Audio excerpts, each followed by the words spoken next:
Hey, look. Things don't work when the mic is muted. So I'm back. I think we're good to go. No more legging. Let's just thank Sammy for fixing everything. High five, Sammy.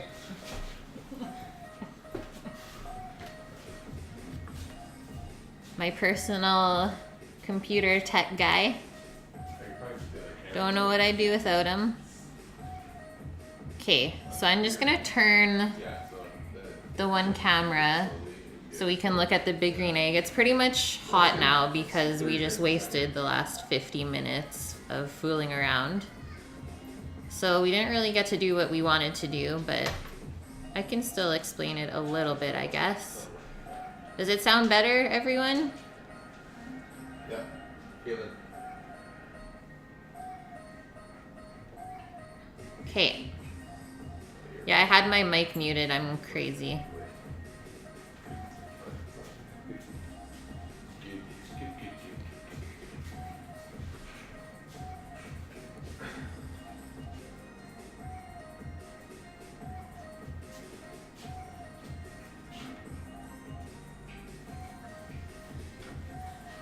Ooh, on the big screen. Do you want to explain a little bit about the egg or not really? He says no. I'll explain a little bit though. Yeah, Sammy. So how much charcoal do you usually put in at one time? About 5 pounds. So 5 pounds of charcoal, and I think we had about 10 chunks of wood that were like this big that we soaked for a couple hours beforehand. And then just take a little like lighting brick, a fire starter, and throw that in the center so it heats up evenly. And to get to 300 Fahrenheit, it took just about an hour. So you need a lot of patience. But it definitely pays off in the end. What did we use? Maple and walnut? No, oak and walnut. Oak and walnut. Okay, we are good to go. So, this is the beauty. Look at that. I'm gonna turn this down so we can season it together. And we always use a mustard of sorts to get our salt and pepper to stick on. I have a couple of disposable gloves here so I don't get my hands all messy. And then just some kosher salt and pepper. Keeping it super simple because the charcoal is gonna give us all of the flavor.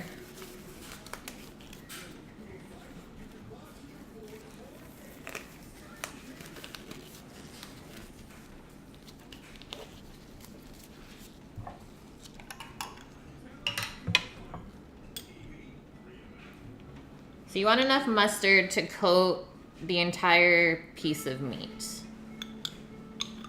And you're just gonna massage it in with your hands. You don't have to use Dijon. You can use any type of mustard. You could also use hot sauce if you want. But this is what we had laying around.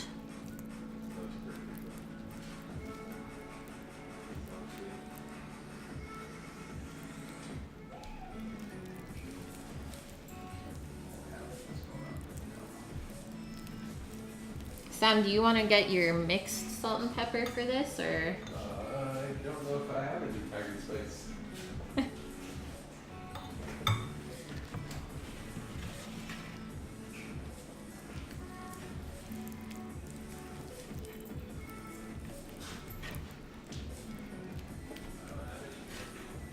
This is about a 2.2 kilo size of prime rib here, and it does have the bone in. I would always suggest buying it bone in just because you get a lot more flavor, and gnawing on those bones after is like one of the best parts.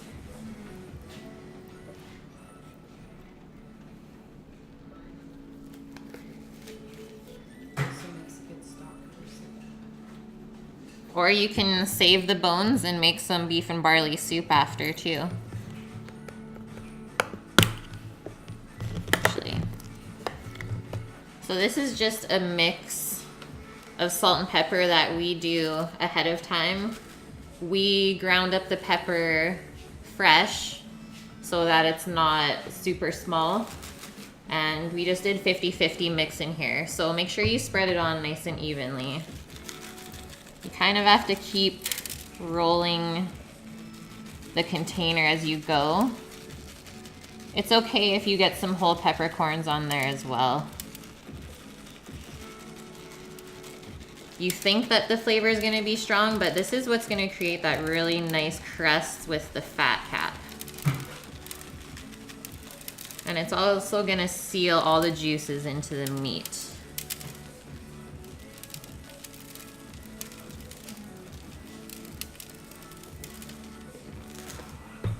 I'm doing the sides as well, yeah? Yeah. All right. So we're gonna cover the whole thing. You don't have to do the underside of the bones.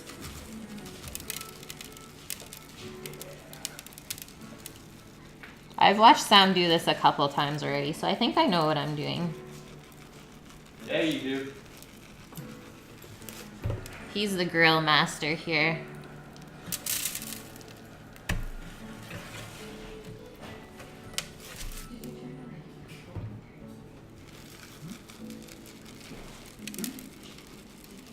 Thanks for tuning in today, Flexer. It's awesome to see you. Hope you had a good weekend so far.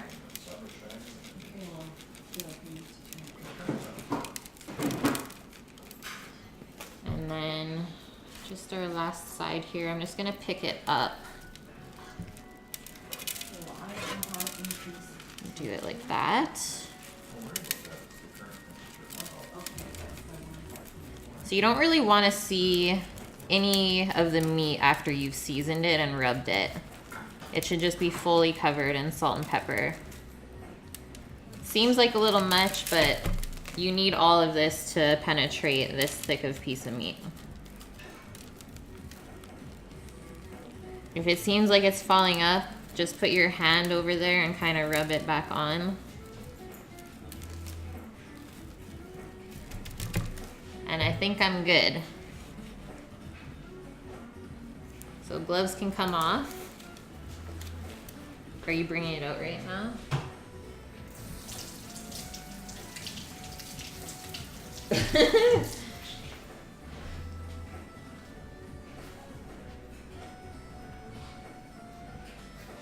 Camera can come up. Hello.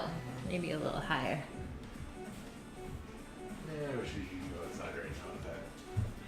This, I can go pretty close to the door.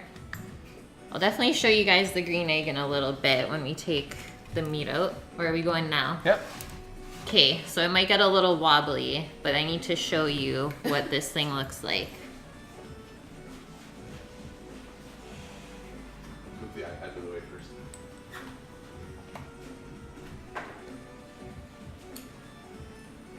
It's boring. Get that far.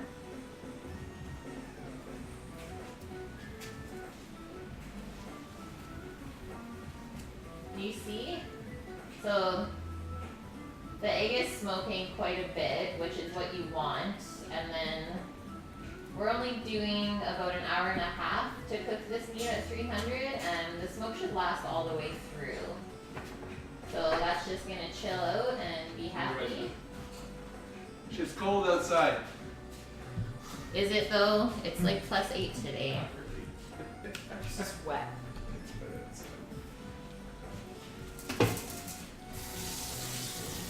Okay, so now that is done, we are going to make the sex in a pan. Woohoo!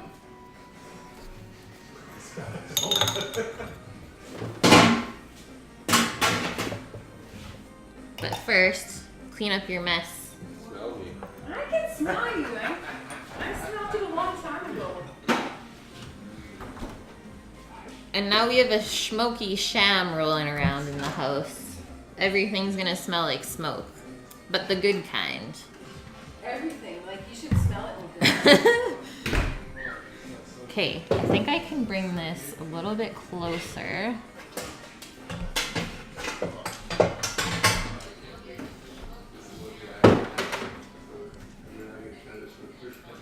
So that you can see the mixer.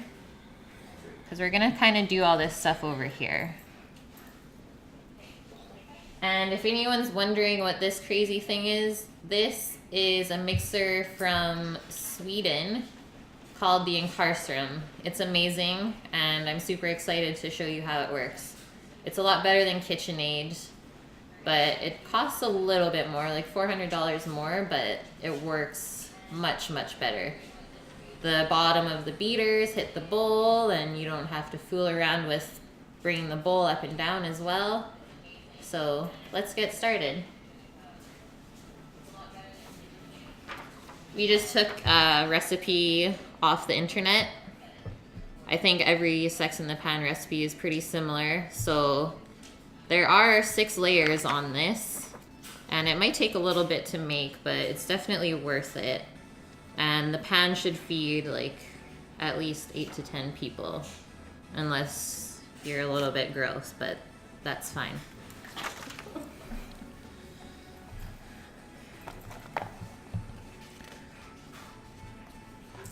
So first thing we're gonna do, the first layer, we have to bake the crust ahead of time. So oven's gonna go to 350 Fahrenheit. And that's gonna preheat while we mix all the crust ingredients together. So crust is 1 cup of pecans, 3 tablespoons of sugar, you can use whatever you like, and a 1/2 cup of butter and a cup of flour. So are the pecans chopped? Nope. I'm gonna get my sous chef to chop the pecans while I put everything else into a bowl and mix it together. You don't have to do the crust in the mixer. It's pretty easy to mix by hand. I think we are going to just melt the butter and then pour it in like that. And then we're gonna press it into the bottom of a 9x13 pan. It's soft, so, or pretty soft, feel it. You might not have to melt it. No, I You have to.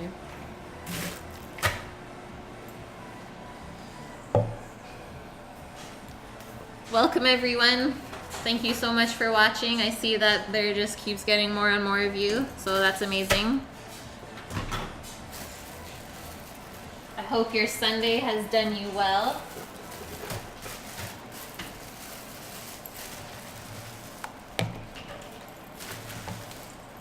The butter should only take like about 30 seconds in the microwave to melt.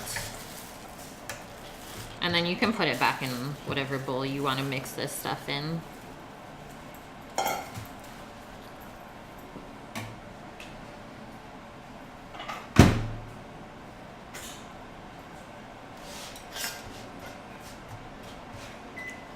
Has anyone ever had this dessert before? It's a pretty classic recipe.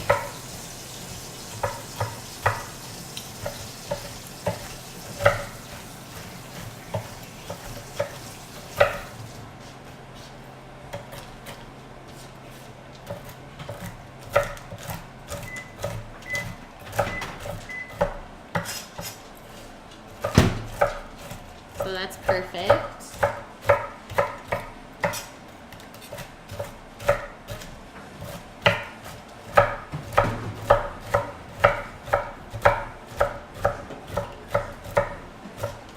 So once again, 3 tablespoons of sugar are going in here and a cup of flour.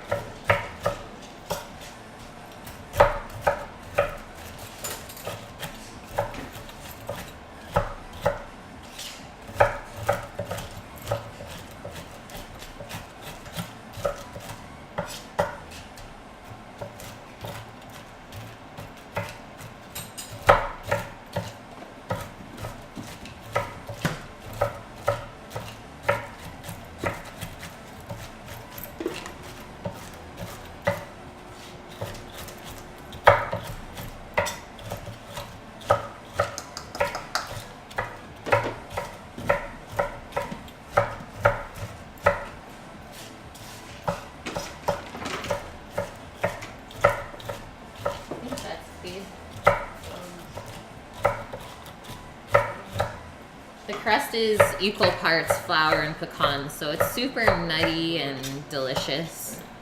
It's really good complement to the pudding layers and all the whipped cream and such.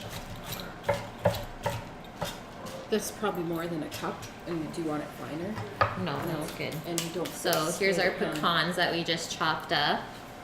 And if you want to just hold that over, I'll just pour it into the cup.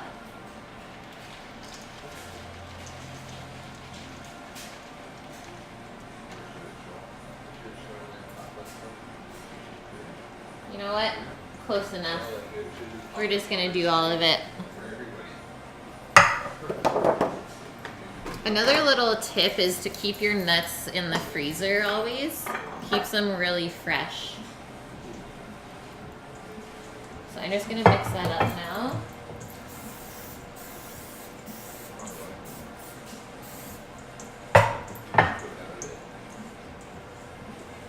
Kind of like a shortbread crust is what this reminds me of.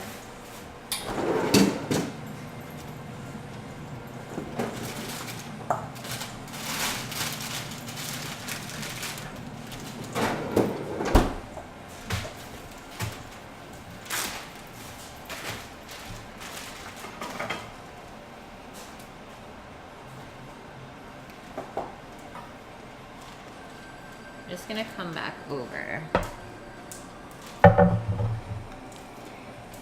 What?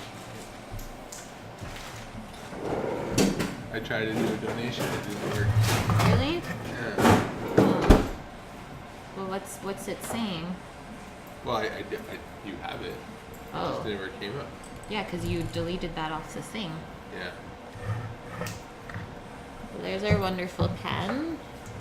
We're gonna press the crust in.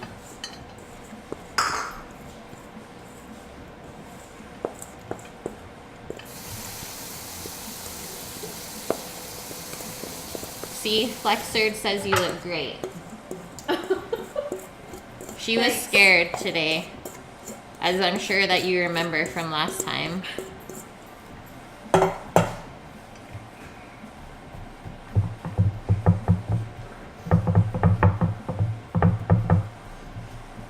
I'm gonna use my hands for this.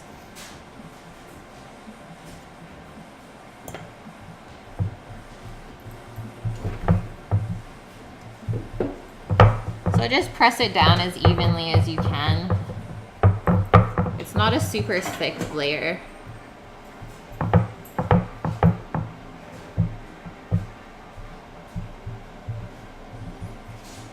Cameragenic. I guess that's a word.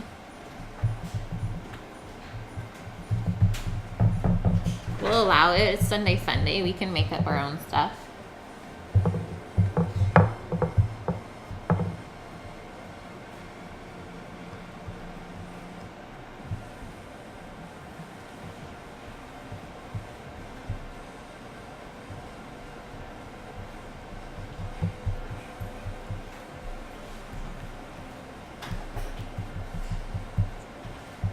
Almost there.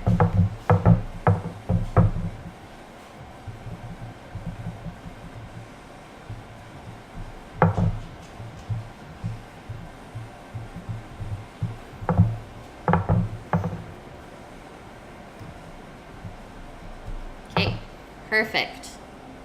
So once the oven's ready, that can go in. How long does it bake for? 20 minutes. So that pre-bakes for 20 minutes, which gives you quite a bit of time to prep the other filling ingredients.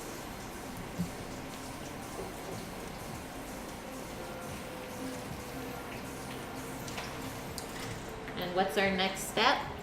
Do the puddings each separately.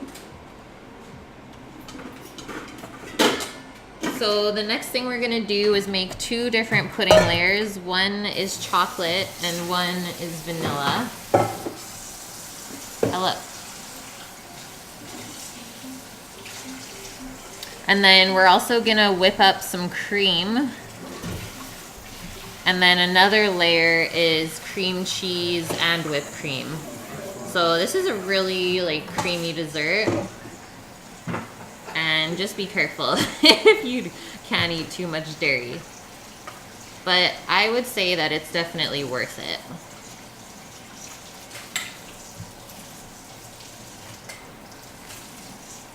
So 1 pack of instant pudding is going to be mixed with 2 cups of milk each. And do these get heated up? What? The puddings, do they get heated on the stovetop, or they're No, just they're mixed instant. cold? They're instant. Okay. Things that chefs don't know, because we usually just make our own pudding.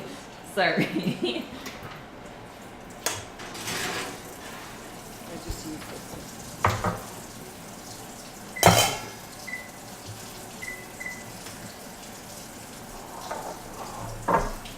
Is BC a cold part? No, I would say it's probably the warmest part of Canada. Like, we have 8 degrees today. It rains quite a bit here though. So instead of snow, we get rain most days. But at least you can still be outside and not freeze your butt off. Okay, so 2 different bowls here.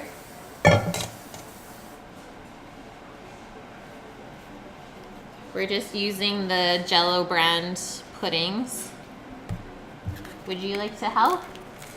Sure. Okay. Here, I'll do this so it's not as scary. There. Do the chocolate. So do you want to just do this with the little beaters? Do you have to whip it? Yeah. You can't just whisk it together? No. It needs to beat with a mixer. Okay, so apparently this pudding has to get beaten with a little mixer of sorts with the milk. Just for a couple minutes. Just for a couple minutes.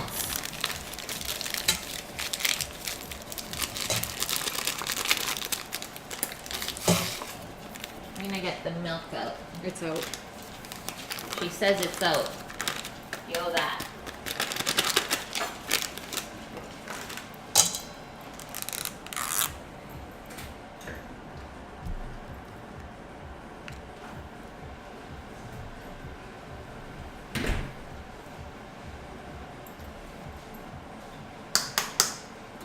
If you want, I can do those over here somewhere, and you can do the other stuff. Sure. We don't have to rush though. So 2 cups of milk each. It can go in cold.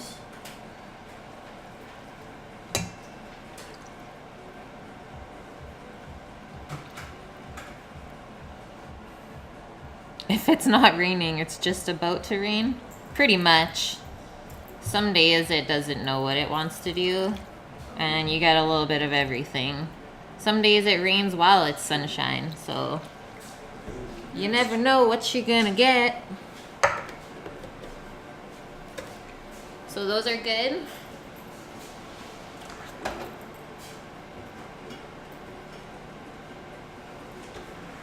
You want to use the hand beater? Yeah. Okay. Or you can do it here. Yeah, I'll That's do it not over in there. the Then- camera at all. Go out of the way. There we go. So while Mom's working on that, I'm going to start whipping the cream.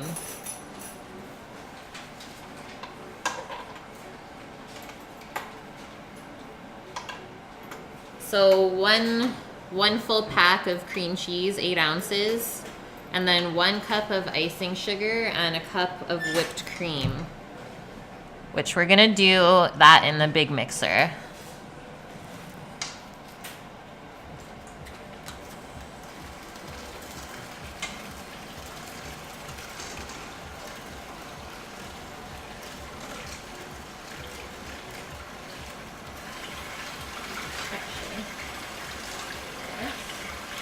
And the cream cheese is just a little bit softened. That'll make it mix in with the whipped cream better. And then you won't get any of those lumps. You want it nice and smooth.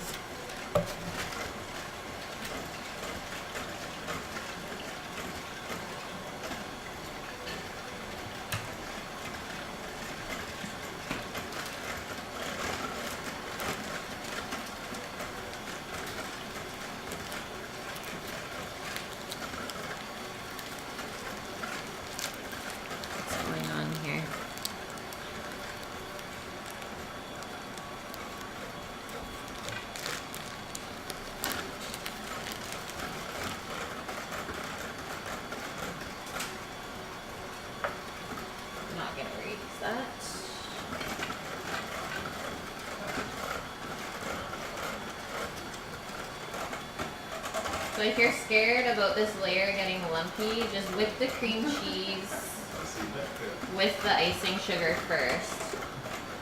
And then add in your whipped cream once it's nice and soft.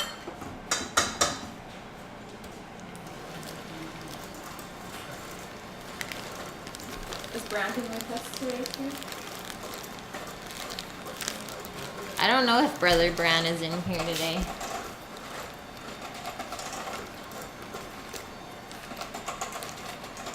But I am really happy that the stream is going well again. That was making me upset. Couldn't leave you guys hanging for this one. And that's kind of scary. So.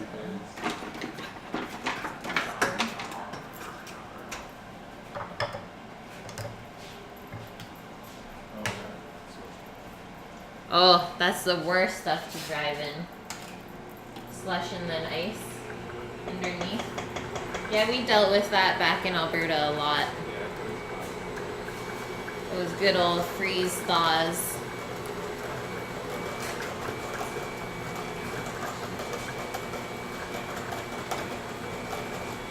We've actually been having some really crazy storms the past week or so. Like, one of the beaches down by our place is just completely destroyed from how big the waves were. And then a bunch of other beaches up island are shut down because the waves are 30 feet? 30-foot waves. Yeah, like 9 or 10 meters.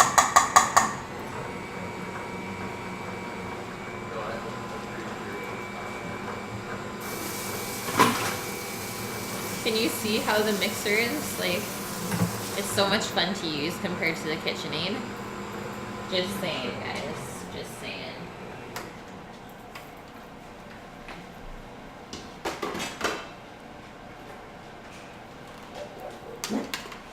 No, girl. And then these little handy spatulas, these are actually from the Vitamix blender, but they're super useful when baking and mixing stuff in a mixer to scrape down the sides or the bottom of the bowl. I'm pretty sure you can order them off of Amazon just on their own.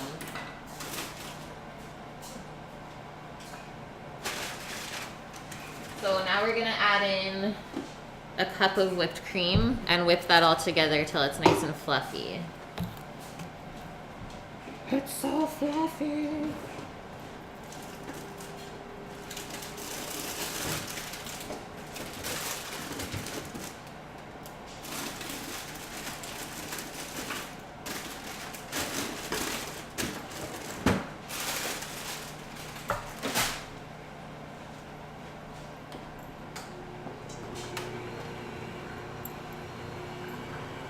And obviously start your mixer on low when you add the cream, just so it doesn't splash everywhere to start.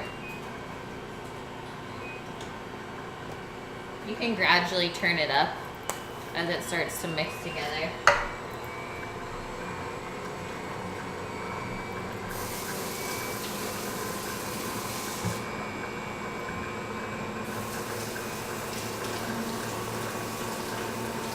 So puddings are done.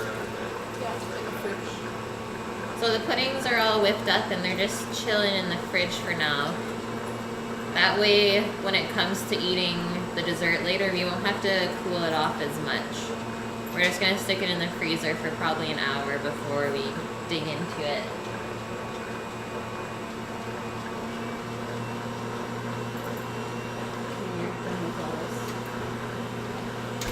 To do a separate whipped cream for the top, Okay, so we done need with that this. still. You're done with this sugar Yeah. and the flour. This can come up. Better. Is it crooked? What's going on here?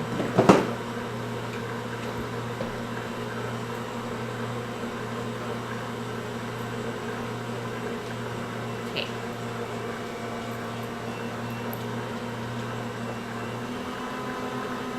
Does this get quite firm? Okay.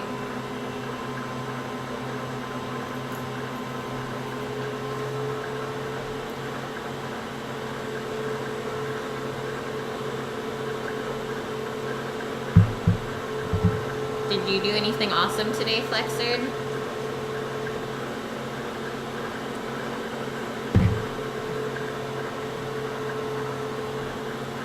It won't be firm, it'll be kind of light and fluffy. Just until it's well mixed.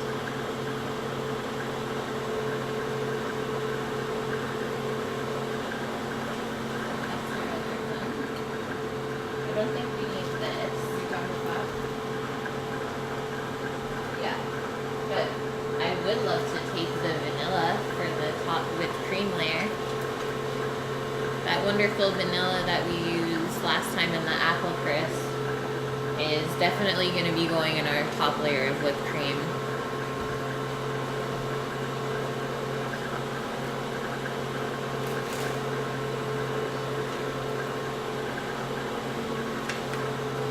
Yeah, it must have been warmer, hey? Like, how would people survive back then without the technology we had now?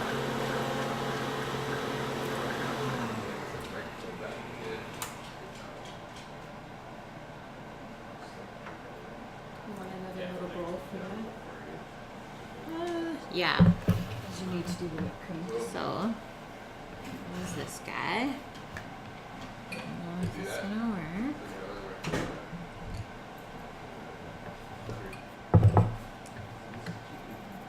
I don't know if you guys notice how easy that was for me to just take the bowl and the beaters out of that.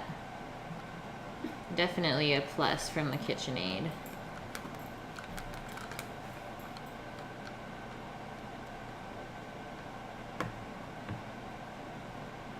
And then I also use this mixer on Friday to make brioche buns.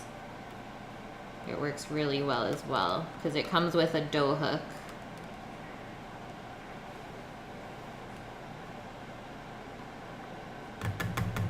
And then the real question is, who's gonna lick the beaters? I'll go with that.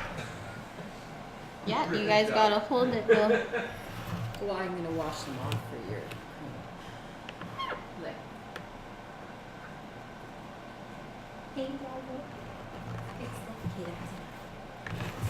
You're building a new computer? Should talk to Sam about that one. When did we build the computer, Sammy? August. In August, we built a new computer that's water cooled. That was pretty fun. That was my first time ever learning about that stuff in depth. And then this bowl is awesome too because it has a nice handle and a pour spout.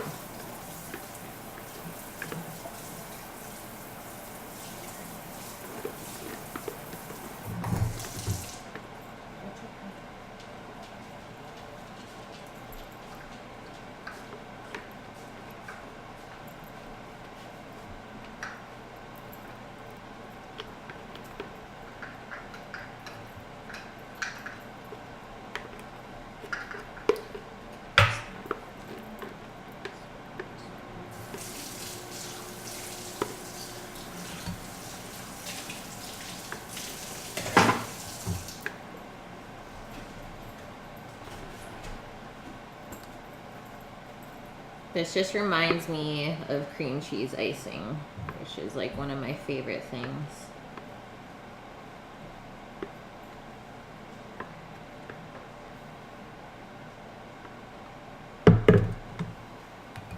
So that's good to just chill out while the crust finishes baking.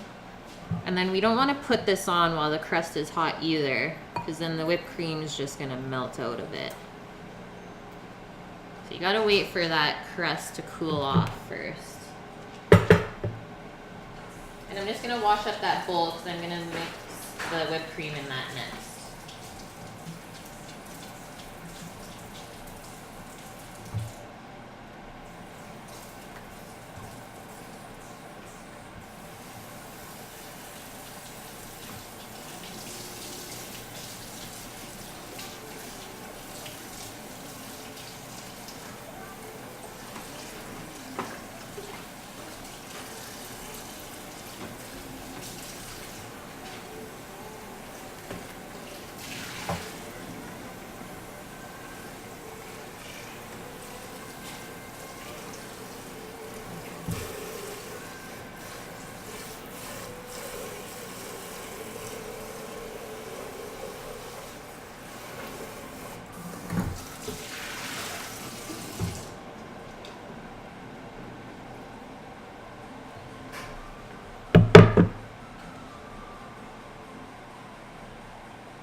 So I'm just gonna pop this in the fridge.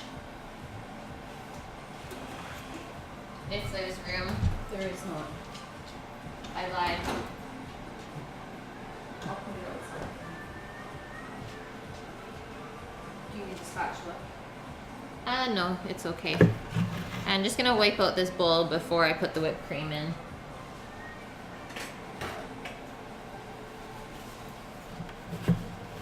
And then this part of the whipped cream, it doesn't say to add any sugar. That's optional for you. But I'm gonna add in some vanilla instead. Some of that really nice paste. If you watched, when was that? On Wednesday, I think I used it in the apple crisp.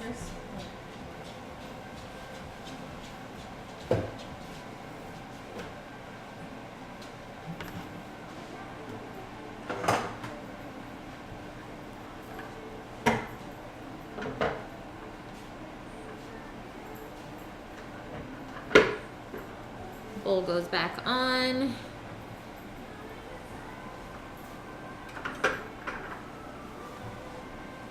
And we can move this guy back up.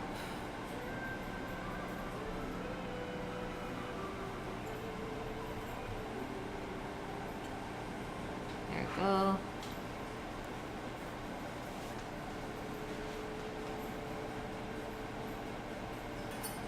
So 2 cups of whipped cream for the topping portion.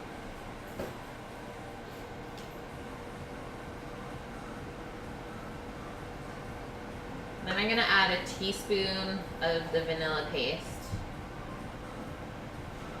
because a little bit goes a long way for that stuff.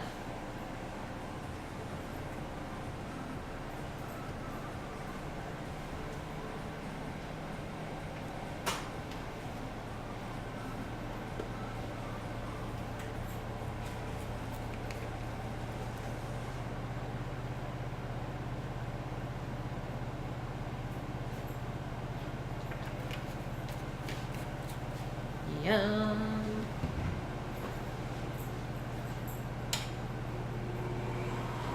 I'm one of those people who can just eat whipped cream by itself. Like, I always eat that first if I ever get a dessert when I'm out. It's just too good.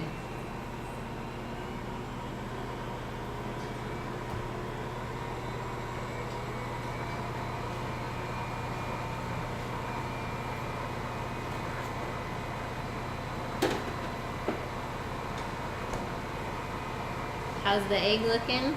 Fantastic.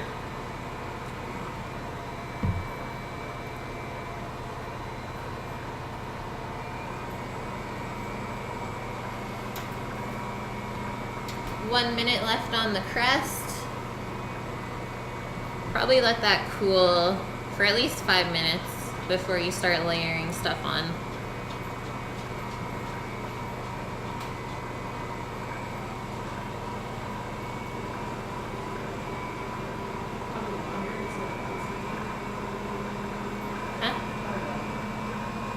Or longer. But you can't speed up that process, because if you put your pan into the freezer when it's boiling hot, it's just gonna crack. So let's not do that.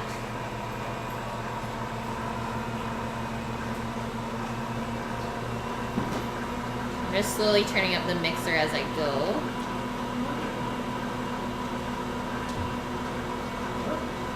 Hey.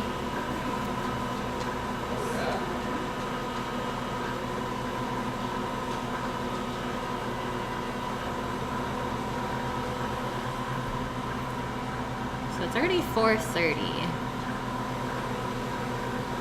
We're doing good for timings. I got half an hour left of that dish. That means 40 minutes. 40 minutes left until it's done? Till it's resting. Yeah. Potatoes will be in the pot while you're resting. Crust is done.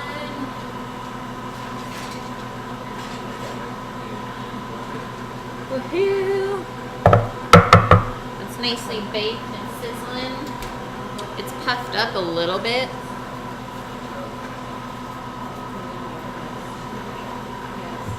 So we don't need the oven on just yet for the Yorkies, so I'm just gonna turn that off. It'll retain most of the heat though while we're doing other stuff.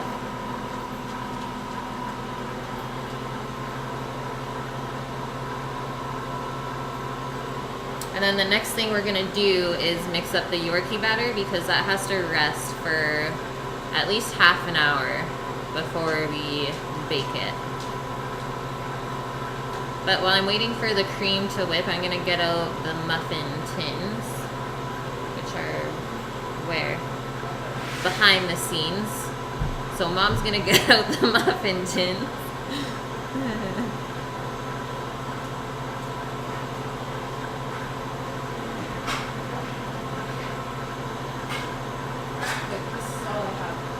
Yep, that's fine. So just regular sized ones. I'm gonna use 2 different ones. I'm gonna split 8 into one and 4 into the other one just in case they grow super huge.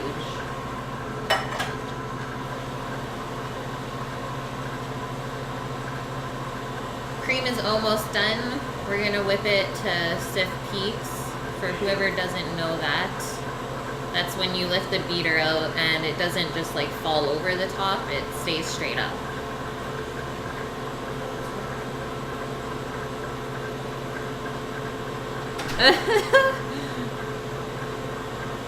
We were never those kind of people in the kitchen. Like, we were very fair to our staff.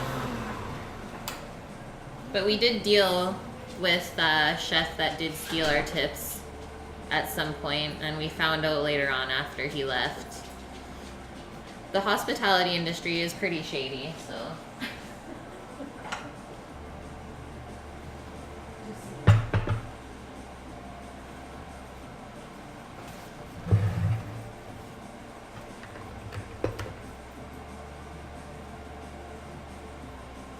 So that's our cream. It's not moving.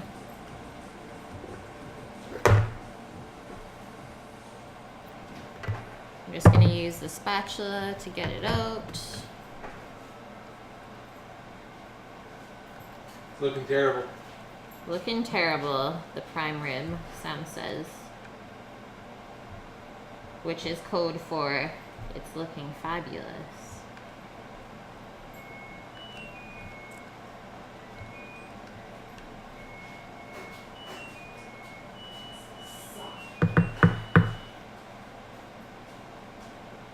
I might have to do this.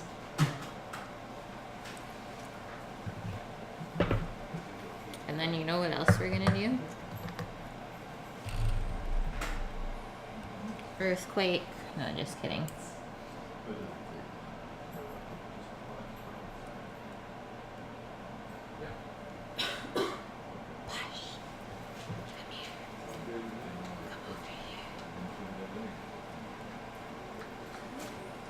This is what the real thing you're supposed to do is. It's already all over your face.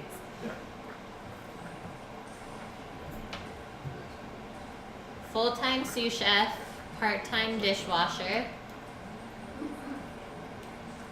taste tester extraordinaire. Get this one down there.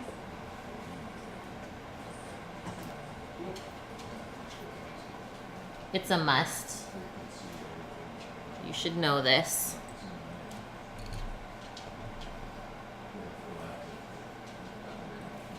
Okay, now that Posh is happy, we can mix our Yorkie batter. So I just got this recipe off the internet. I just Googled Gordon Ramsay's Yorkshire puddings and it popped up right away. I'm just gonna read off what you need first.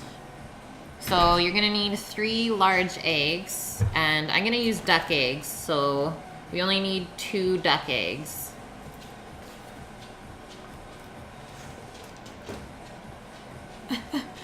Yeah, when people steal food, that's like the worst thing. That's what creates problems. So 3 large eggs, 125 grams of flour, half a teaspoon of salt, 150 milliliters of milk, and then you'll need some kind of vegetable oil for the tins. I would say canola or grapeseed, something with a nice high burn point or smoke point. So you can mix all this stuff together in one bowl with a whisk. It should mix quite easily. I would suggest doing the eggs and milk together first and then putting your flour and salt in. And then you want to make it really nice and smooth.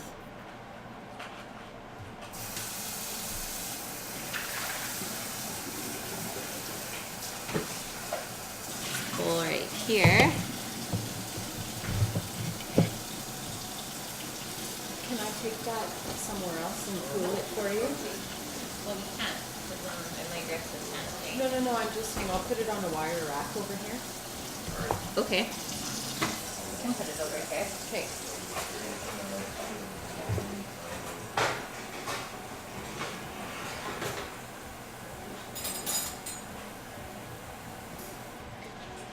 If you want your pan to cool off a little bit faster, you could always put it on a wire rack. You can go.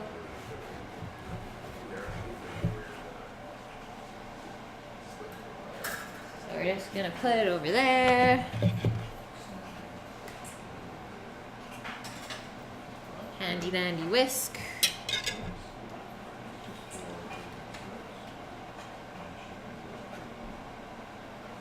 All of the measuring cups are gone. What do you need? I need to find one. What? The glass one? Yeah. There's a clean one right there. Oh, just kidding. Stuff's hiding. Hiding everywhere.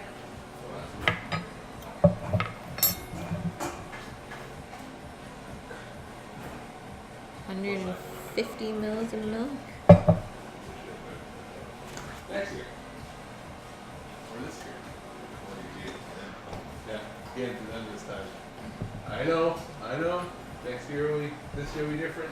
You're good. Here's a question for you.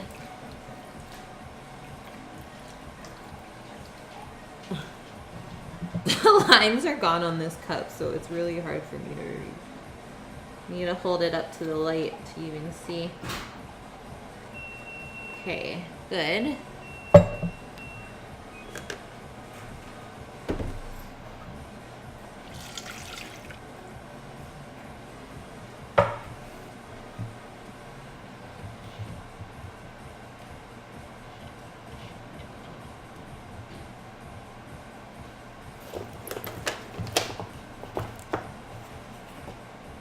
So these are duck eggs. You can see how big they are compared to chicken eggs. They're like 1.5 times the size. But we are hooked on them. There's a place here where we can get a dozen for $6, which I think is pretty cheap. And we also like the texture a lot better. They're alkaline eggs, they're alkaline eggs, and then chicken eggs are acidic, so that's where you get like the sulfur taste and smell from most times. Whereas duck eggs don't have that at all. Like you can cook a hard-boiled duck egg and it won't smell like farts. So just mix that up till it's smooth.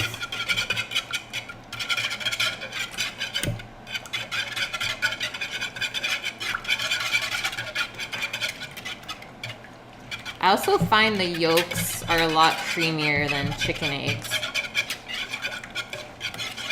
Like they're very custardy.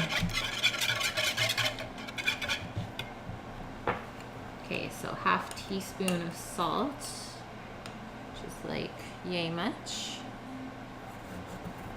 And then it's really good that they gave a measurement for flour here compared to just a cup size, because it's a lot more accurate. I mean, not everyone has a scale, but I would definitely suggest getting one.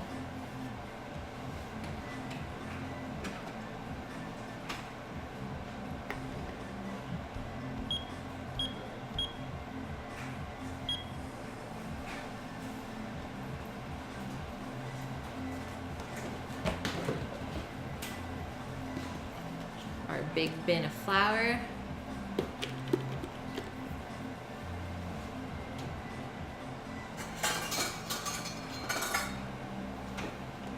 So 125 grams we're looking for.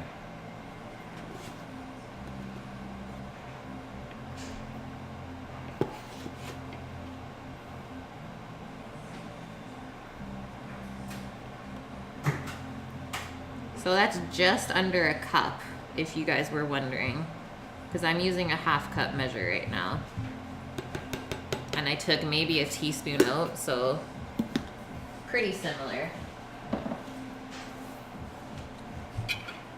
And then we're gonna mix that up nice and smooth.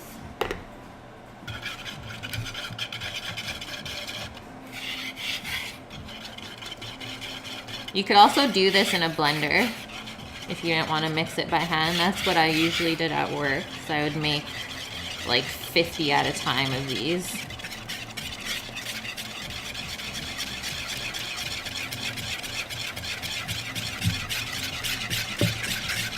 So no lumps at all.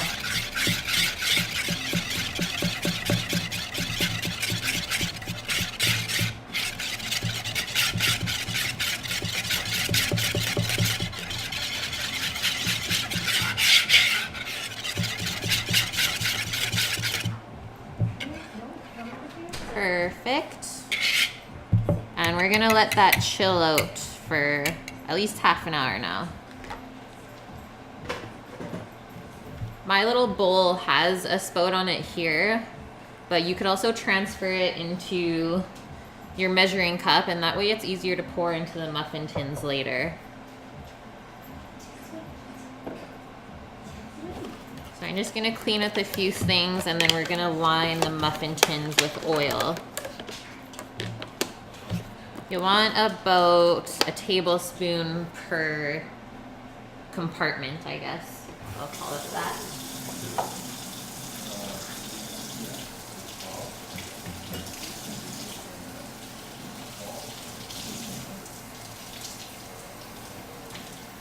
Are you okay in there? Okay. Oh, Coming all the way up.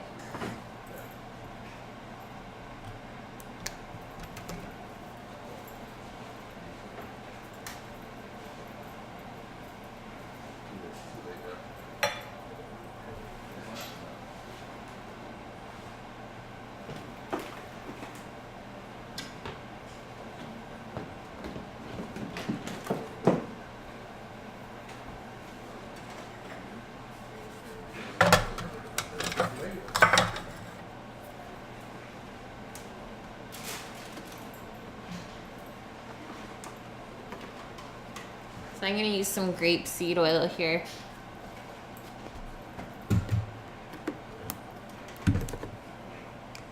And I'm guessing this recipe is gonna make 12 of this muffin tin size.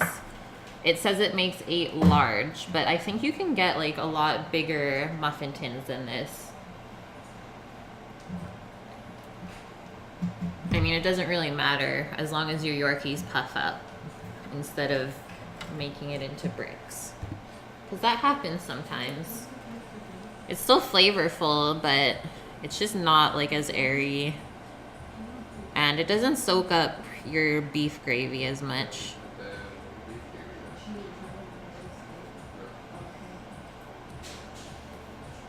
So 1 tablespoon of oil per compartment.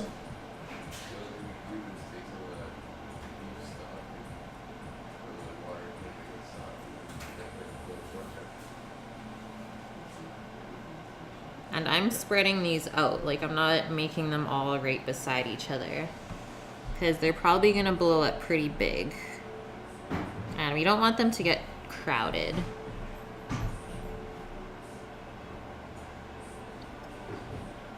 So I did 6 in the one tray, and I'll do 3 in the other.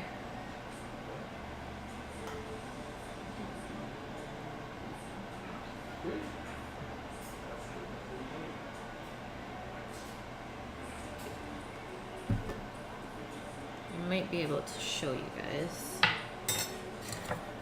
So this one, I filled this one, and then 2, and then 1 and 2. So there's always one compartment separating.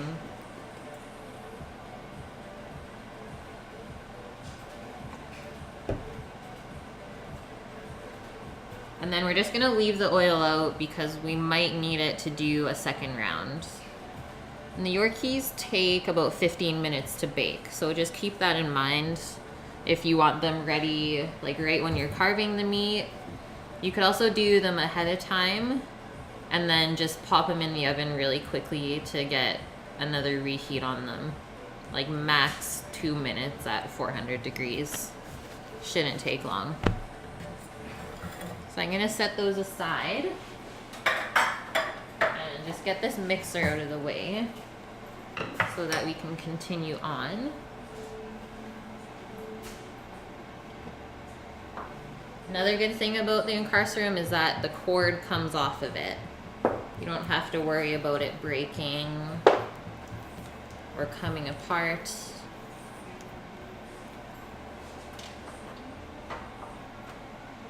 Did you consider a projector, Sam? For what? I don't know, Flexard is asking. No. No.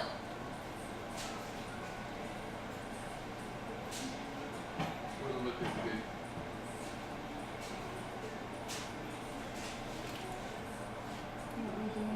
Okay, so I'm gonna feel our crust. It's not super hot right now, but I want to give it a couple more minutes just because I don't want the cream or anything to melt.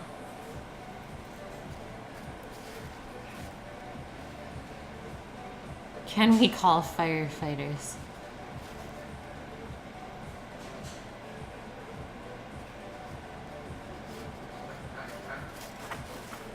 Yogi Bear. Do you know who that is? Yogi Bear, who art thou?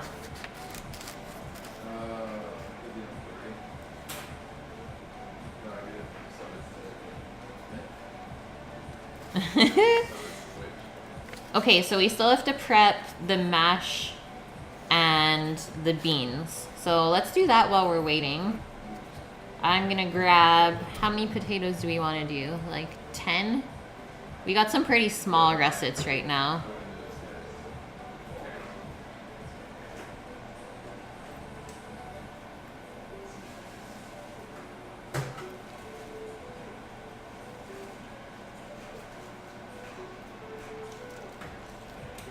What's going on right now? Are you promoting my thing? The streamers don't like when you do that in chat. Okay. I could get banned. Okay. Okay, carrying on though. Thanks, Yogi Bear. I'm just gonna go grab the potatoes and the celery root.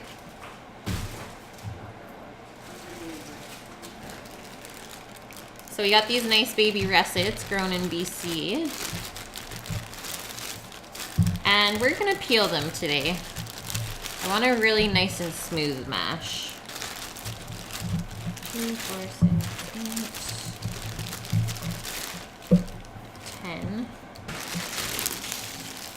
And since we're doing the Yorkies as well, we don't need to make a ton of mashed potatoes.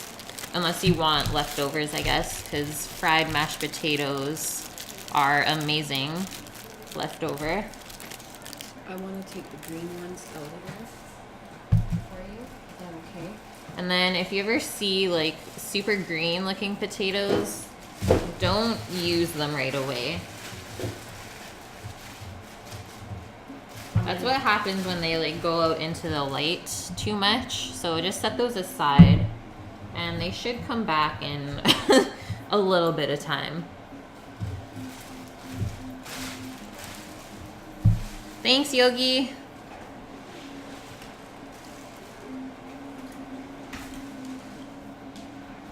And then this is our crazy little celery root. So just peel it off as best as you can. And let's see if I can just put this down. Do you want me to do the potatoes for you? We can peel together. You get in here. We have another peeler, yeah? Yeah, I'll just do them over here.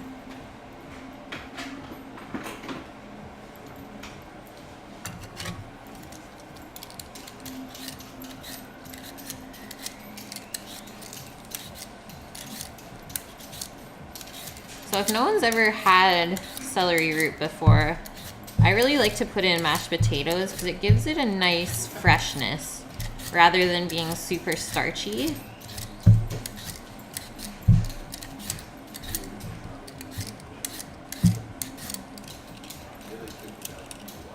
Like, it even smells like celery.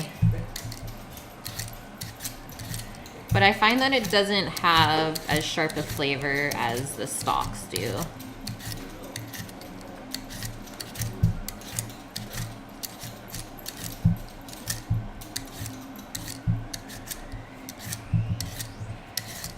And then whatever little things you have like that, just try and cut them off. There's just the little roots that were growing into each other there. I'm just gonna use a paring knife.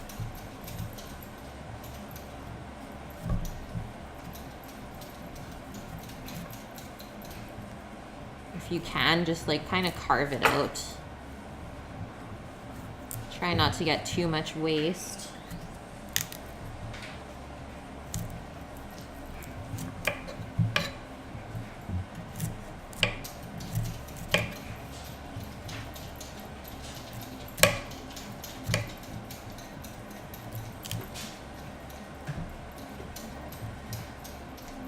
We're just trying to take all this stuff out because there might be some dirt mixed into there, which we don't want to make our mashed potatoes gritty or anything like that.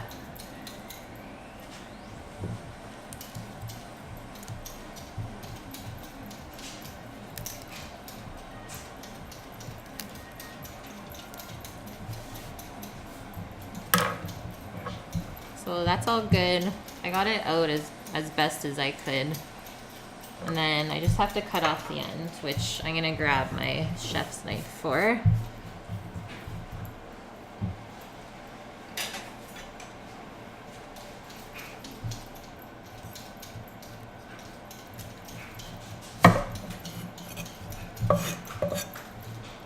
And then just cut this up into little pieces, and we'll cut the potatoes the same size.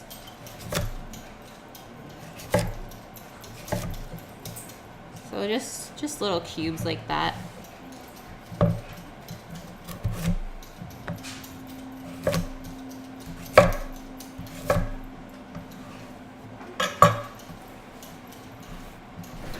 And then you're gonna put the potatoes and celeriac into a pot with cold water and salt. That will keep it from turning brown, aka oxidizing.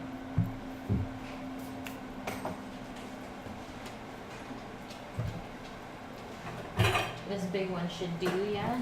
I think so.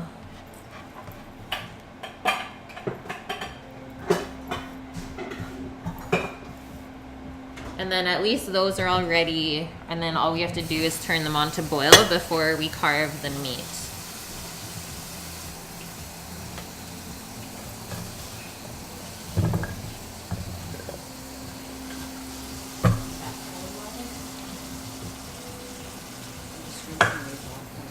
Yeah. And then I was throwing stuff on the ground. Is your board clean there? It is.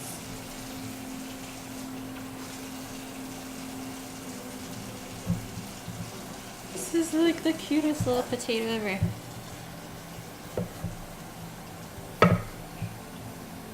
This one we can just leave whole, like it's so small.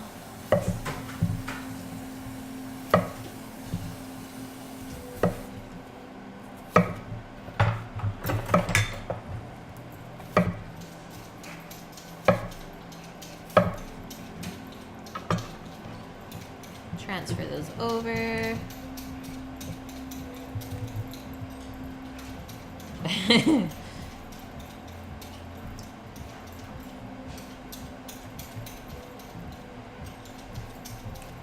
Then I'm gonna put a tablespoon of salt in with that stuff.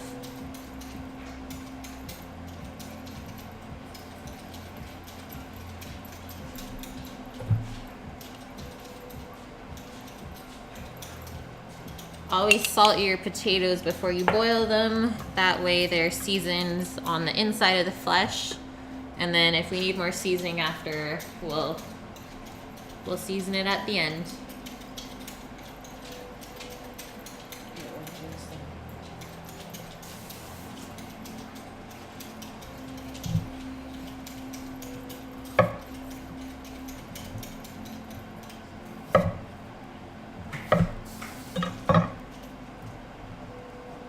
Cute.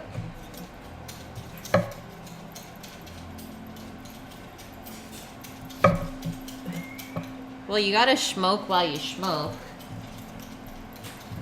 Or are you just assuming that because we're in BC?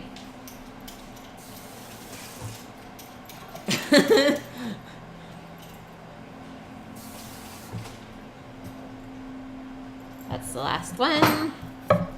And then that can just sit on the stovetop until you're ready to boil it. So the water is just covering them. That's what you're looking for.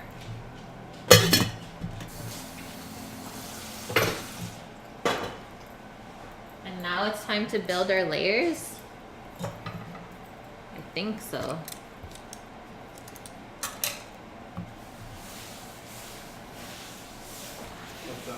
I'm having some wine.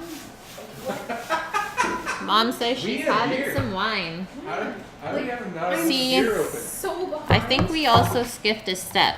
I'm We skipped the so step. Because look at this. Number 2, have a beer while waiting. I don't know what happened there. I think it was the technical difficulties. Are you having some? Sure, I'll have some wine. Do you prefer red? No, I'll drink red with dinner.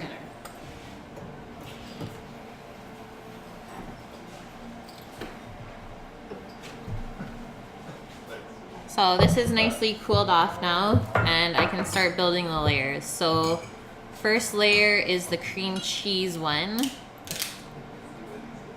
Pardon? Seemed a little defensive. No, I just think it's hilarious because we do. We always joke about smoking while we're smoking.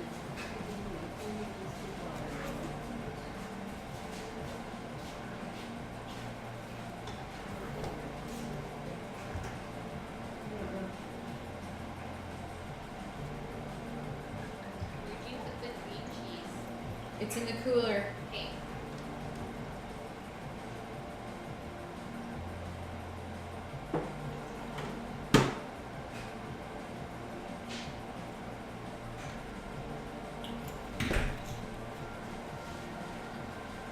Woohoo! This is the chocolate pudding. It looks rich. And your vanilla is here, right? Yeah, the whip. Oh, the pudding. Yeah. Yeah, you want it out now? Sure. It won't take me very long to build this.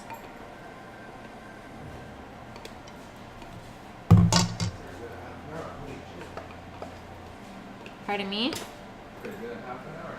Yeah. We're doing good today, guys. We're doing good. All of our timings are still on track. Thank you for the wine.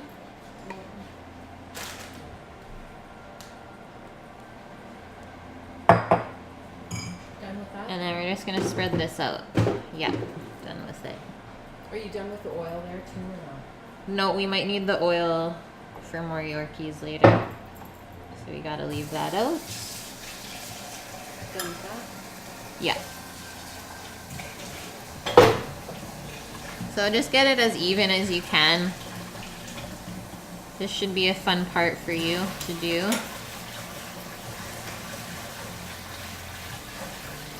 Nice and relaxing.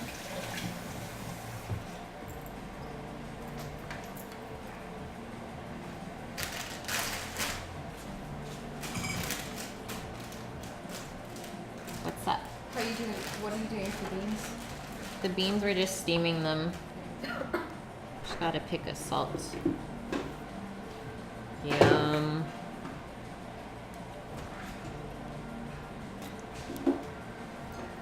Wear gloves.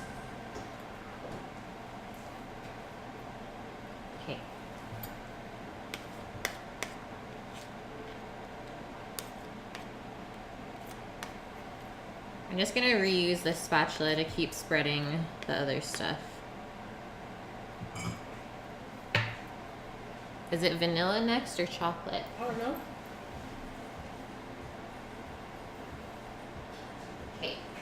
Vanilla first and then the chocolate. I mean, I don't think it'll matter if you mix them around. But this is how thick it is. Good.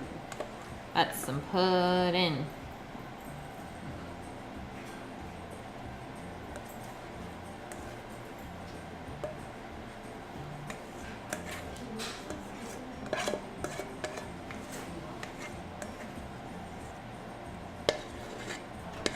So another 30 minutes roughly. So Sam's saying we have about half an hour on the prime rib still. I think he just temped it. So that's okay. That gives us time to get this pan in the freezer to set. And then we still have to prep our green beans and make our Yorkies ahead of time.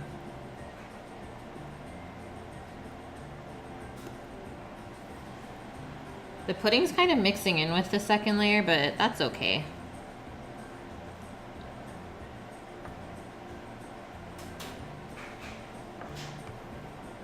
Just try and spread it out as best as you can.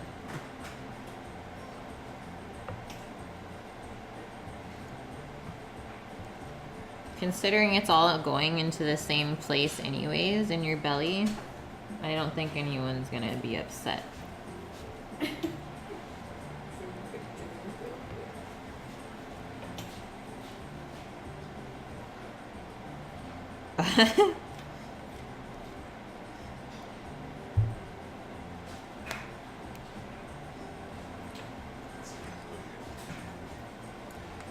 Chocolatey time. Oh my god. Holy. That one's really thick.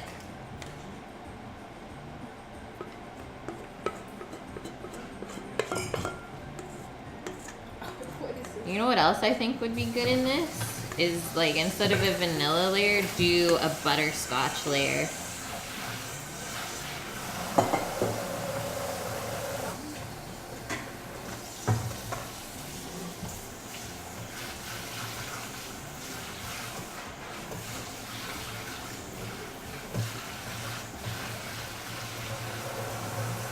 This is craziness.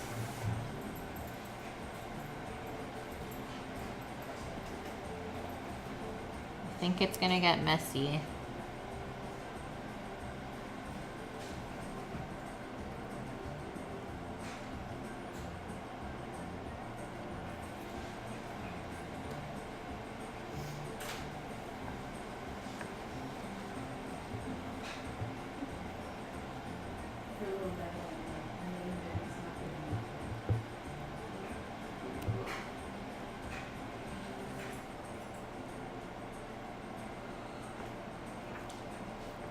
Does it look good, guys? Mm-hmm. It's been so long, I don't remember making it. It's been so long, I don't remember eating it. I've never made this before. But you remember eating it. Like, how old is this recipe, do you think? The Like, 90s. yeah, That was from the 90s. for sure.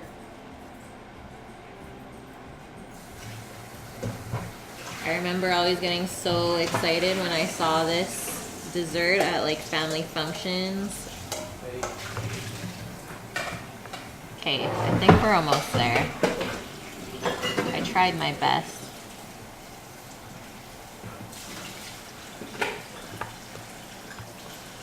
We're gonna be covering it in chocolate anyways, so I think we're just fine.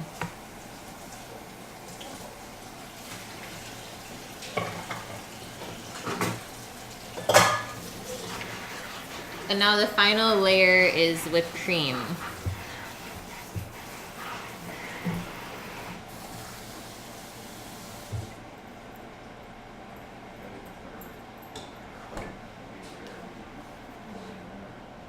Do you need these measuring cups anymore? Nope.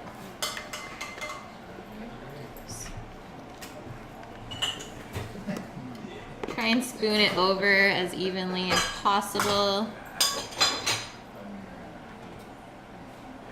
Because you want to keep this layer nice and white. You don't want to mix any of the chocolate into it. I mean, if you do, I'm sure it's fine, but just the presentation.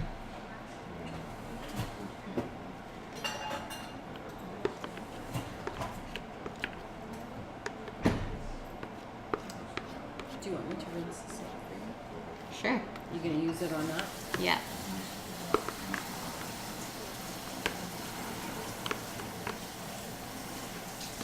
And then after this, I have to go grab the chopped chocolate for the topping. Pardon? What's in the little chocolate balls that you have? Do you want to do those in here? Or do you want to chop chocolate? I have chopped chocolate. Oh, you have some? Yeah. Yum. I'll take that bowl. Okay. Gonna use my big spatula again. Just got rinsed off.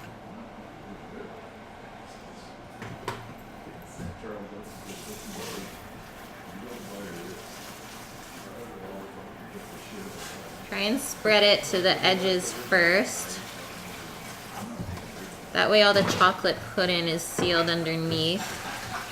And you won't make a mess. And then you can spread it out evenly after.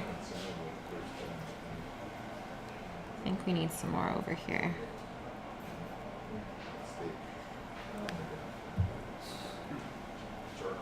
Yeah, it's just a piece of hard rock.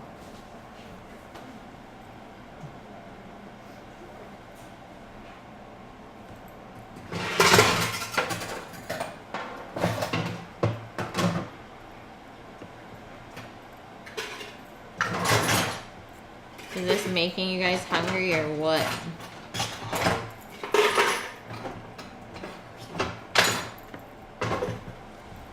Definitely need some more on this side.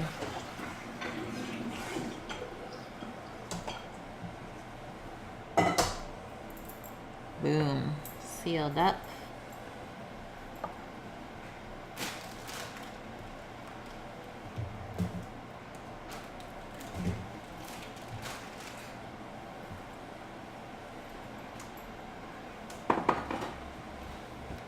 And then you can just go around.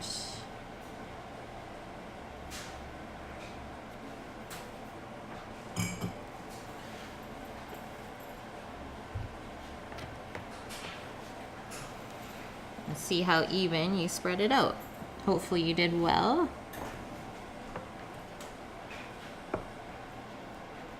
And then if you want to get like crazy, you can just do a little design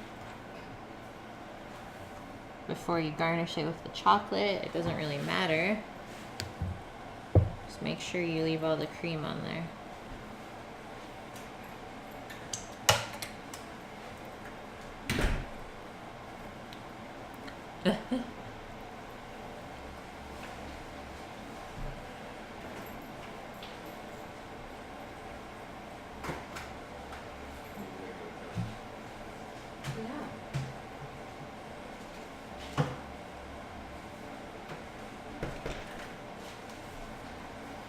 So I have some chopped dark chocolate here. Just gonna go to the bottom and grab the fine stuff. And if I need to, I'll chop it a little bit finer. But I think I have enough. Oh, okay. If you want, you can leave some nice bigger chunks.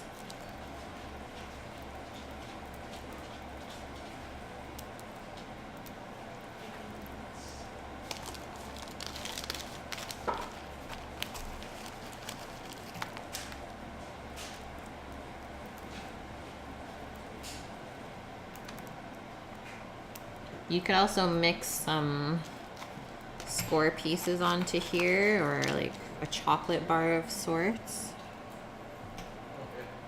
if you wanted to make it really dirty. The dirtiest. But we're just gonna do classic today.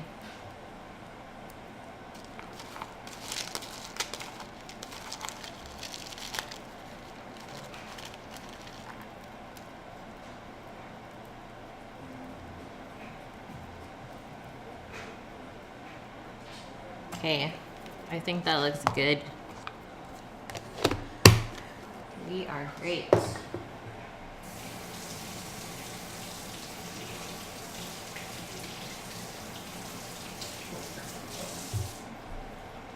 So that's just gonna get put into the freezer now until we eat it later.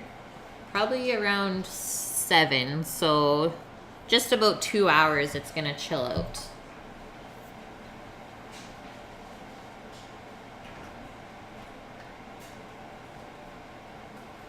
I made room in the freezer, yeah. Thank you.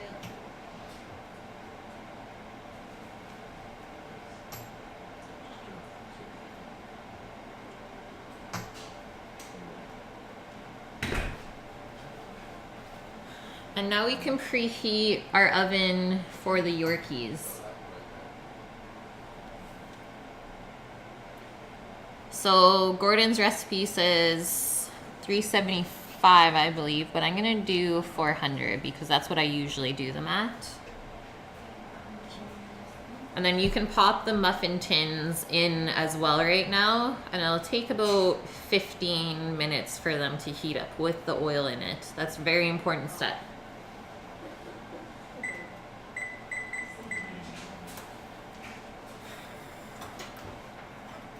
And also make sure that your oven wraps are nicely spread out because these Yorkies are gonna blow up.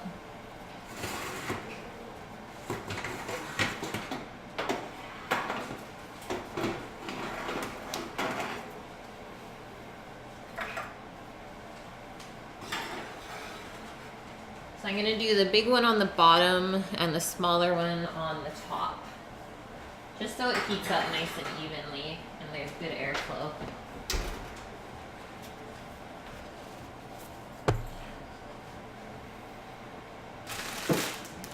And then I just have some green beans here. They're little French beans.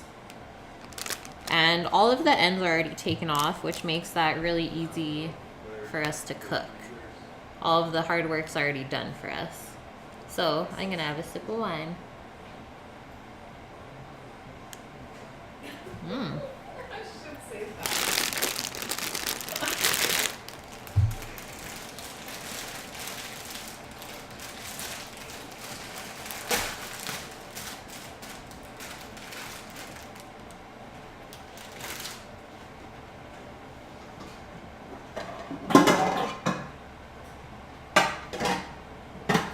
We're gonna steam these in a pretty big pan.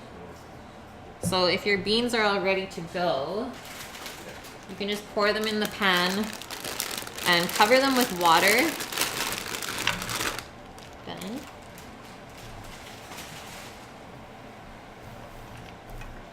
obviously pick out any beans that look like they've had better days. Or if there's any ends still attached, go through them now. But these ones actually look really nice. So that's easy.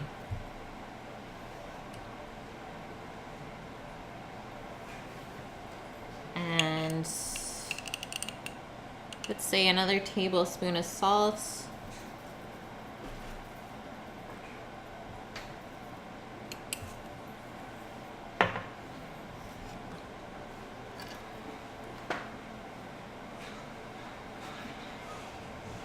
And cold water on these as well.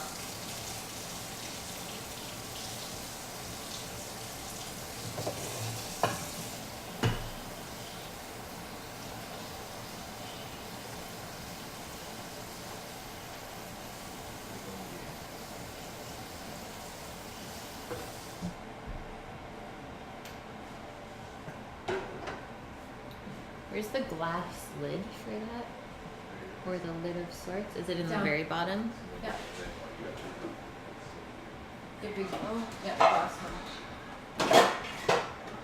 And then I'm gonna cover them.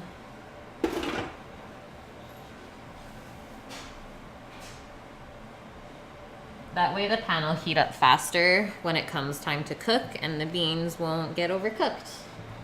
So those are good to go as well. Now we're just waiting on the oven to preheat for the Yorkies.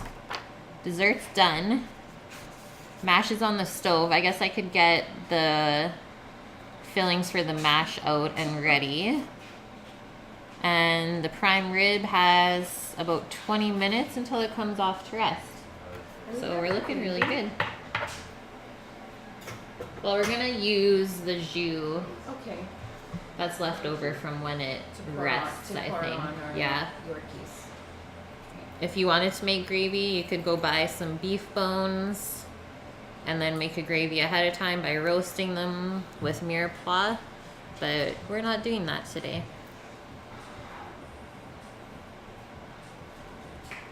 Can you elaborate, Mamacita?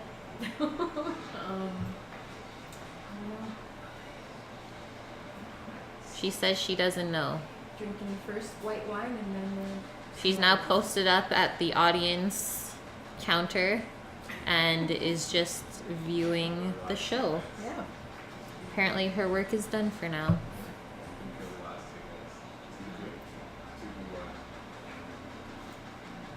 How's your wine?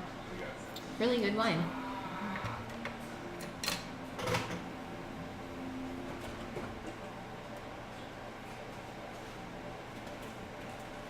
What you need? Oh yes, we're in that.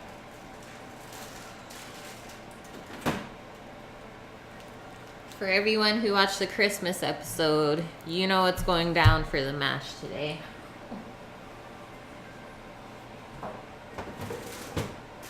What's it called? Dirty? Dirty brie mash. You got green onions still? Yep.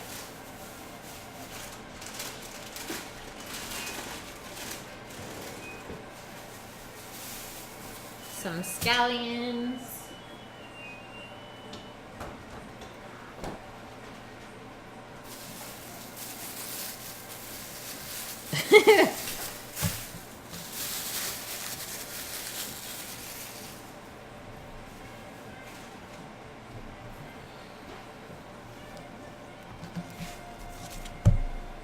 So let's say, how much brie are we gonna use?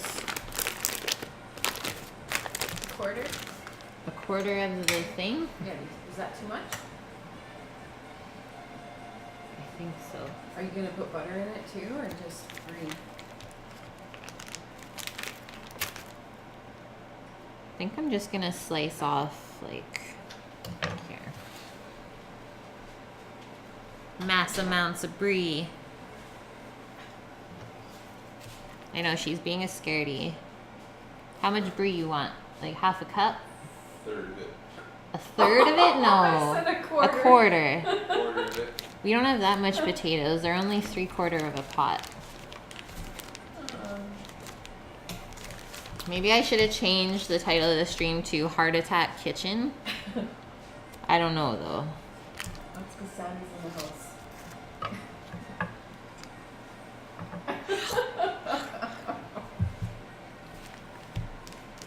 Yeah, we should get a little slice of that to make sure it's still good. Oh, we need a taste test. Probably need 3 slices of that. Because there's not enough brie going in the potatoes. We have to taste it beforehand. Would you like some brie with your wine? Yes, please. Dear, you should come over here. He's working. Oh, You need more? Oh, that was for Dad. It's still good, guys. It's still good.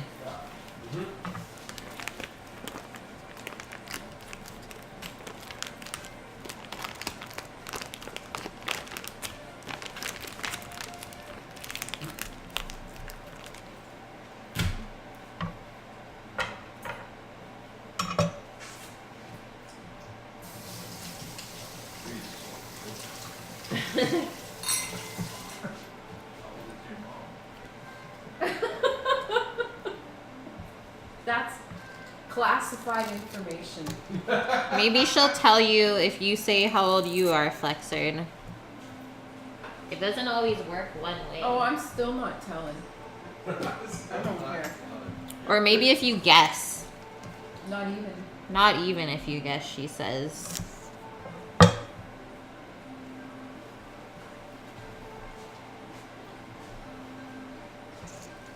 So we're just gonna chop our scallions nice and thin.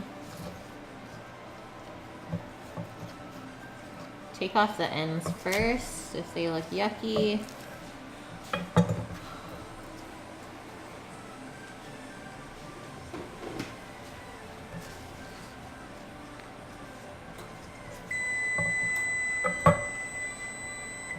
So, I think it's almost time to put our Yorkie batter in. First try. Hopefully I don't mess it up on live stream, but these are some of the hardest things to make, I must say. The first time I made them though, I did it on the fly in the kitchen and they worked out like better than I've ever made before. So I'm still trying to get back to that point. Was that the only time you made them? Is that once? No, I made them at our last job at the catering place. And how were they? Sometimes they worked, sometimes they didn't. What? So I'm just gonna guess that their recipe was a little bit off. Okay. But they're also putting like Gruyere and chives into it, so that might have affected the way they rose in the oven. For sure, the cheese. I think right? so. The cheese. Yeah, I'm surprised at how heavy that one was. I know, that's why you're not cold. Yeah, okay. Whenever I see them, I have to get them, right? What? The sweaters. They're at Costco now. $40. What? Yeah. They had like baby blue, red. What else did they have For there? the cold gear ones? I think don't they were know. cold gear. Haha, Foof, it's true. Yeah. Foof can spill the beans. No! Wait, hey! That's classified information. Sensational, miss. Don't you say a word or I'll tell on you too. Okay, so are we putting butter in the mash still? Huh? How much? Quarter pound. Quarter pound of butter. Oh my god. Yeah, death from across Canada.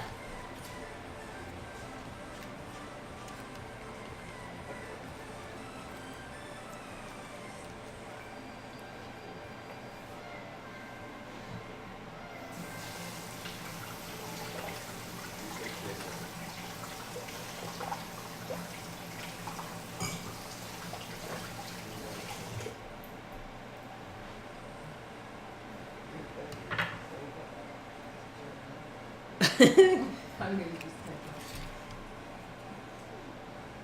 Quarter pound. Let's say yay much.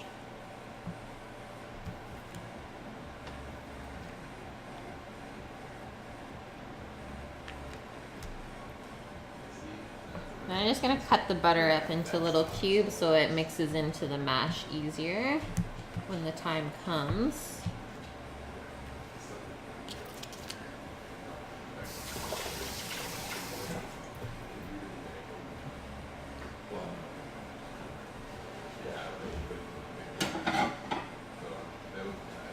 I'm gonna put all that stuff onto a plate for now. There's a little side conversation going on. Yeah, I love it.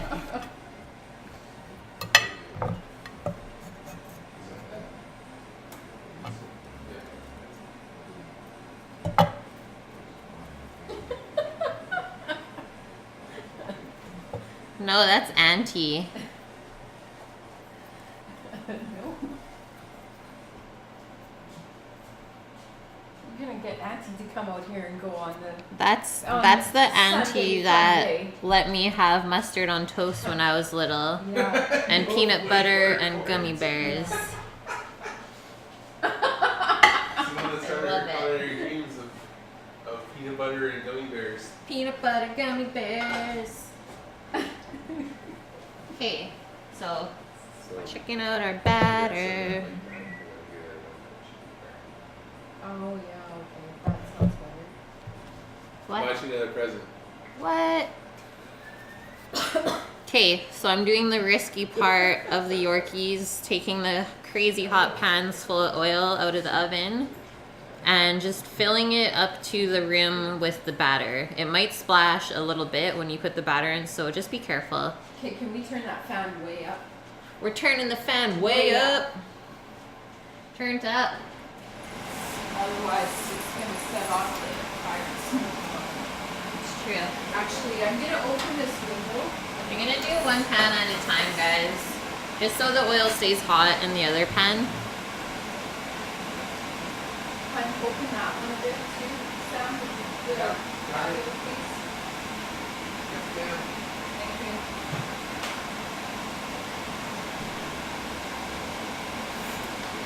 It's looking good. It's all sizzly, that's what you want.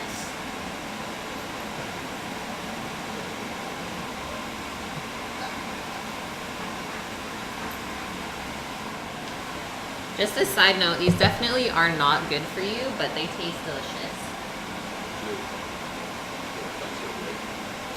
So that goes back in. Quickly grab this other guy here. Close that up. I think I estimated how much it was gonna make pretty perfectly.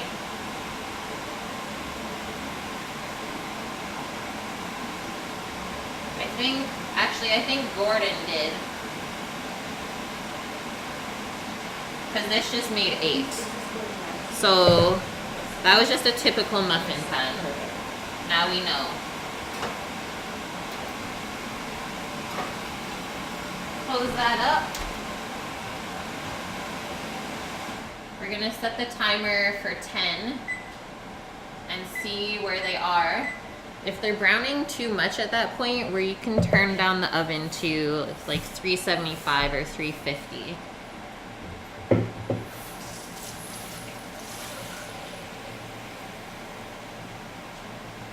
And now we also have to cross our fingers that they actually puff up.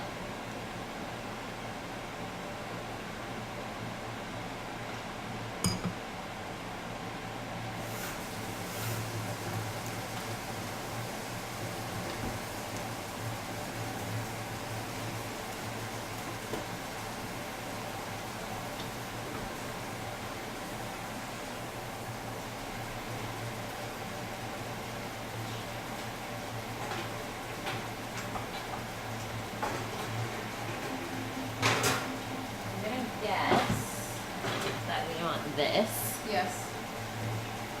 So I just took out the big carving board for the meat.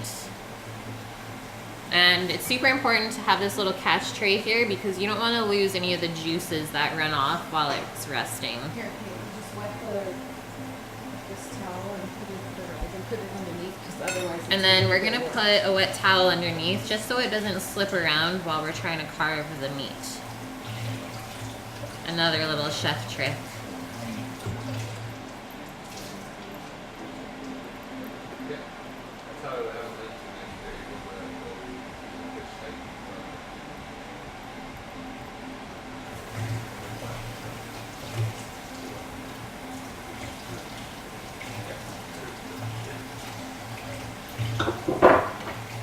That is good to go. You also don't want to peek at your Yorkies at all. Don't open that oven because you want all the steam to stay in. So if you want to be a sneaky peeker, you have to turn your oven light on.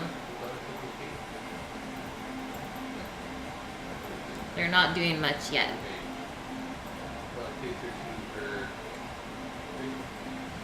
Is this still in the shelf outside? We need them all done still. Okay, put this down. Yeah. So, quick little combo while we're chilling out. Has anyone seen Maldon salt before? If not, it's a pretty expensive salt, but it's definitely worth it. Like, it'll last you a long time. It's really nice for finishing meats or veggies. Just want to see if I can get a nice pyramid out.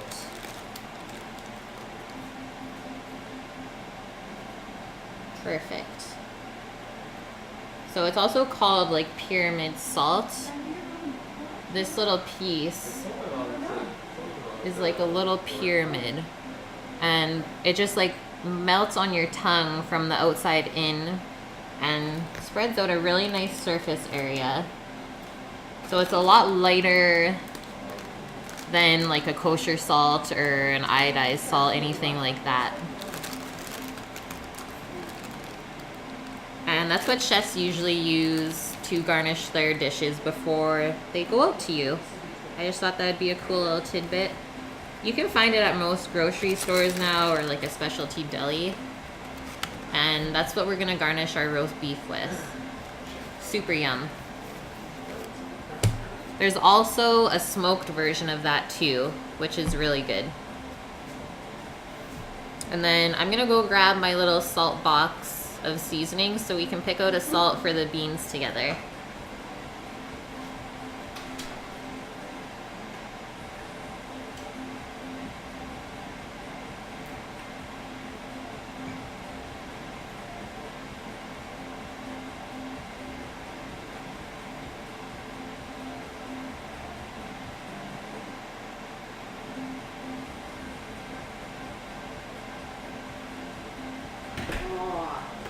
Totally putting that on the sex in the pan. Oh yes, hey? Aren't you glad someone bought it for you? This is my salt box. It's like half the size of me. So you have to tell the story of Southwest. I will. I just need to move this guy. So Booth is at 100. La Bouffe is at 100? What are you going to? 24. Okay. So 20 degrees more for the prime rib, and it's at 300.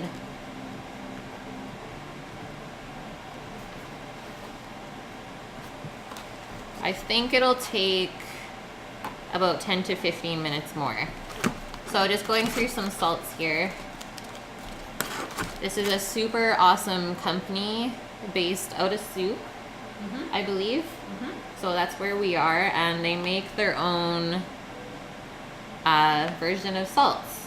Where we were yesterday at Albert Point. So this is a really awesome tomato basil one for pastas or something like that. Hey MILF! How are you? I've never met you, but I've watched you play a lot of Fortnite. Lemon dill. Really good on salmon.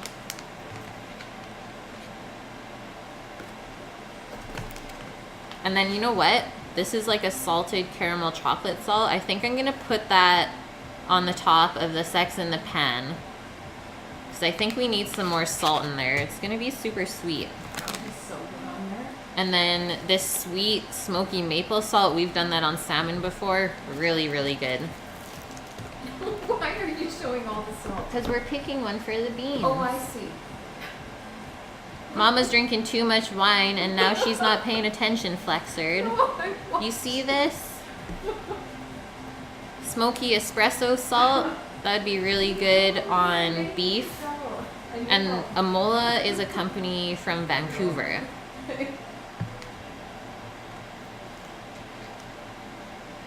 Yeah, dude. Come over and visit. We got a bed. We can even do a stream together. So this is a mixed pack. There's a bacon salt in here, molten hot, and garlic and rosemary. And then this little crazy container, not cocaine, it's actually hop salt. So we used to work at a brewery and there was always hops available, so we crushed those up and then we blended kosher salt until it's super fine. And it's really, really good on fries and stuff like that. Like, it almost tastes like McDonald's. It's like a little bit floral and a little bit hoppy, but it gives nice contrast to anything. So that could be good. And then we also have these like Souk Squatch salts, which is also a company from here. This one's an apple mango chutney. That could be good with sweet or savory dishes. The Yorkies are doing their stuff, so I just had to check on those. And then another souk squash salt is sriracha. Super yum. That's a different company than Salt West. Yeah. And then chipotle, lime, and chili. If you want to do like a Mexican night. And I have a couple different smoked salts here.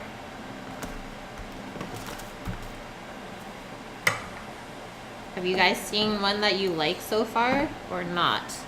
We also have this like little travel size Maldon. Imagine if I brought those to restaurants and just like whipped that out and was like, I need some salt on there. This is some pretty interesting salt. So it's called Prague powder, but it's also called pink salt. This is used to cure meats. So like Montreal smoked meat, or what else? If you make sausage, that'll keep it nice and pink inside.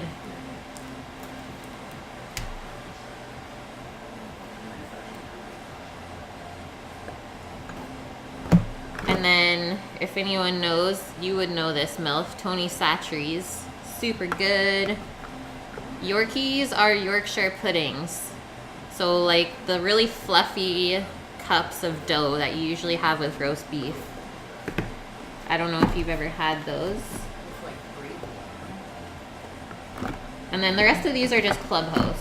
So I'm gonna pick one of the other salts because I need to start using them up. I also have this like Thanksgiving salt, but you can use that on any poultry. I can show this one too. So this is called Talefix, and this is from Sam's parents. His mom is German, and this is what they use to season their veggies, and they mix it into salad dressings and stuff. It's kind of just like a vegetable bouillon base. And that's our 10 minutes on the Yorkies. I just need a peek. But if you can see them, see how they're blowing up? I'm gonna close it back up though so they keep steaming. And I'm gonna set a 3-minute timer. Because it looks like they're almost done. It's like the same. It's good. It's really good. Yeah, that's really good stuff. So should we make spicy beans today? Yeah. Let's do the sriracha salt. Since everything else is pretty rich, I think we need to cut that brie a little bit. And then I'm gonna leave this guy out to garnish the sex in the pan later. So we have 3 salts going. That's a little excessive, but I guess I'm a chef, so now you know. I'll be right back.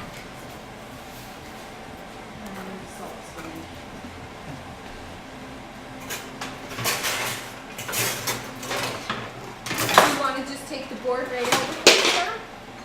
No, because I gotta go back out with it again. Oh, are you? Go. I have to let it rest for half an hour and then go back out when it's 700 or 600 degrees. Oh, okay. And just boost it again. And then, yeah, just sear So it. now Outside. we chill. So meat is almost ready to come off. Hi, team.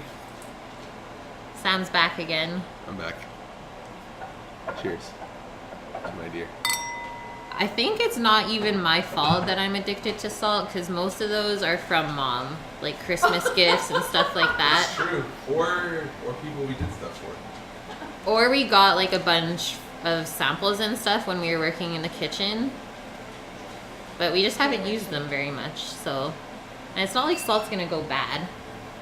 Look. Okay, all of the Salt West and the, what is it, souk squatch? Souk squatch. Are from us, because that's the people that live around here make it. They get all that salt right out of the big pond. Yeah, we Right? just drove by Salt West's place yesterday when we were driving around. That's pretty cool. Yeah, you like the Amazon box? I'm sure all of us maybe have one stashed away somewhere. Or have a couple coming. Or have a couple coming. Oh, Amazon. Just taking over our lives. 5 minutes? 5 5 minutes till you see He's it. getting antsy. Like, he's just pacing back and forth right now. And how's the Yorkies? Yorkies have 20 seconds.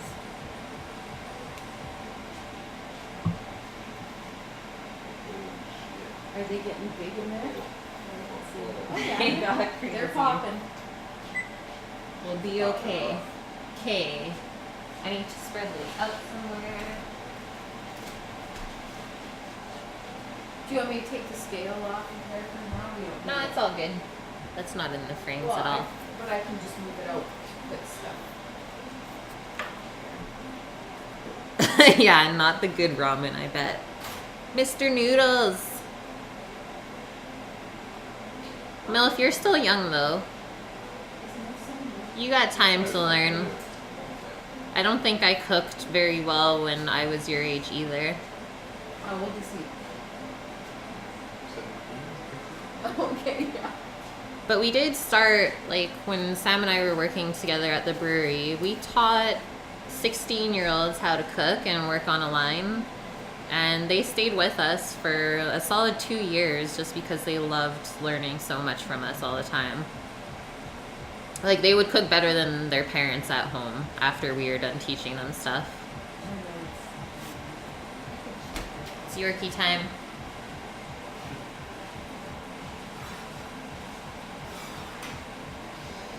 So be careful. I think they're done. What's that? See why I spread them out so that they wouldn't touch each other, like, just in case? Like, the inside is all hollow, and there might be some extra oil inside, but, like, this is how it should look. And then you pour your gravy in there. It's not hot. Well, for you it is. I have kitchen hands, so things aren't that hot for me. And then if you're unsure if it's ready, I can just bust one open right now. Turn your But, like, that's definitely all cooked inside. So steamy. So those are good to come out.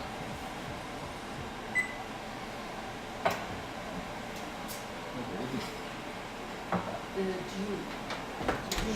So that's the second ones. All the jus. They worked so well. And gravy? No, it's too late for pine gravy.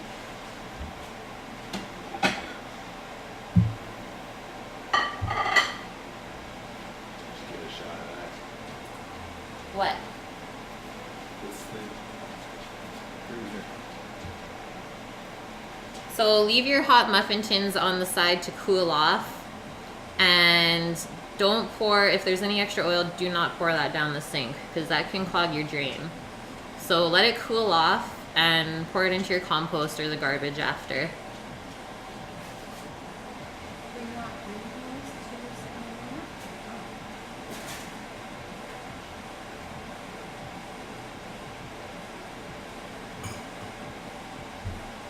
Are we starting potatoes? No, until I have that. Oh, okay. Once it's out. When to it's rest. potatoes in it. Give it time. Okay. It'll be timed out perfectly. All right. I trust you for some reason. So that's our cute little plate of Yorkies. Good to go. Which is good. Yeah. The longer it cooks, the better it'll be.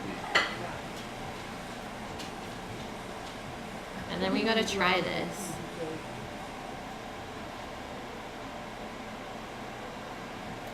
Yeah, we have to do It's so hot. Are you doing Yum. down?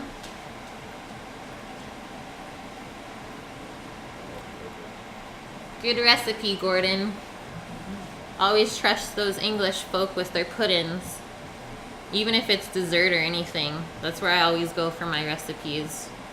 Like BBC, Good Food, or Gordon Ramsay, or Nigella. They all know what they're doing. I love my jelly.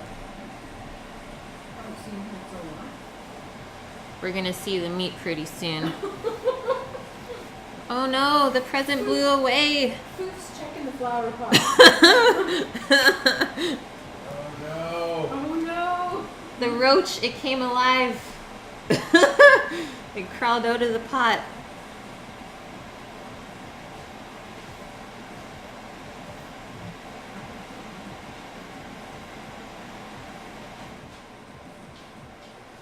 We're almost there.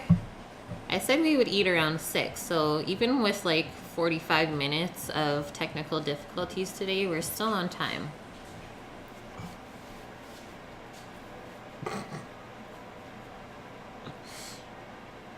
It's true. Canadian cook. Yeah, buddy. Where's he from? Where are you from, MILF?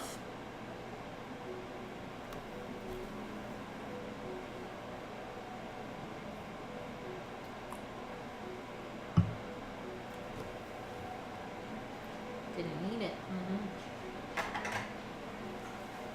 Wash out. Get out. Go lay down in your bed. And then, I don't know if you guys remember when I made the leek chips the other day, but I'm totally gonna crush these up and garnish the roast beef plate with it, because I think it'll be really awesome.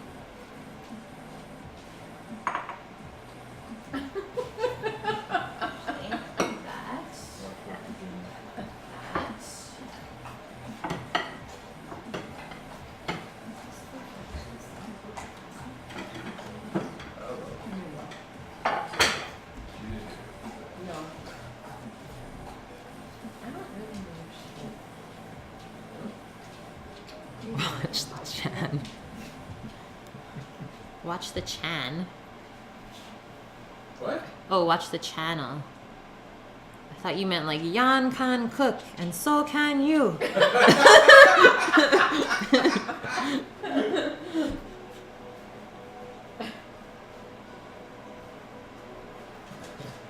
Hey, Yeah, Sam needs to watch the stream.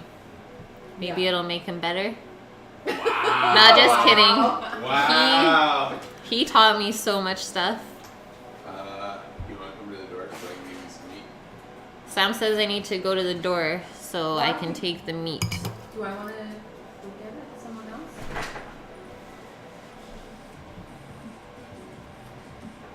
Holy. You think we need to sear it still? It looks like it's pretty crispy. You need a fork?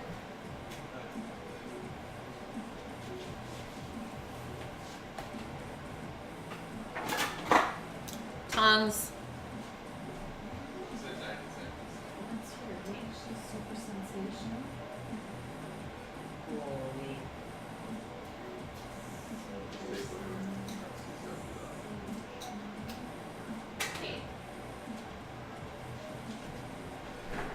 You guys. Oh, yeah. See what I mean? It made a crust.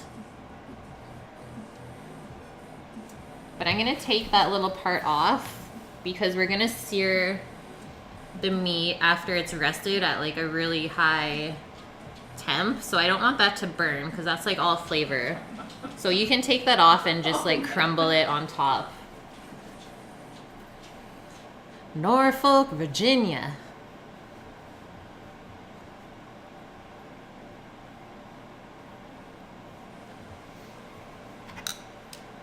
Oh, look at Posh.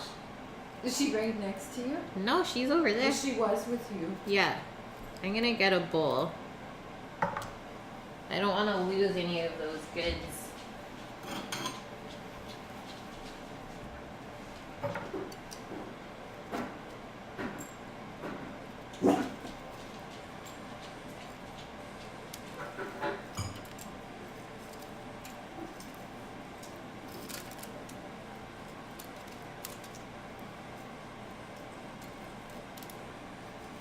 So we're gonna sear this at 500 degrees on the egg, just to get all this fat nice and crisped up, because that's Flavor Town.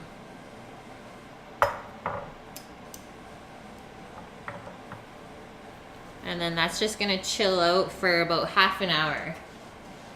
Do you want to cover it with foil or no?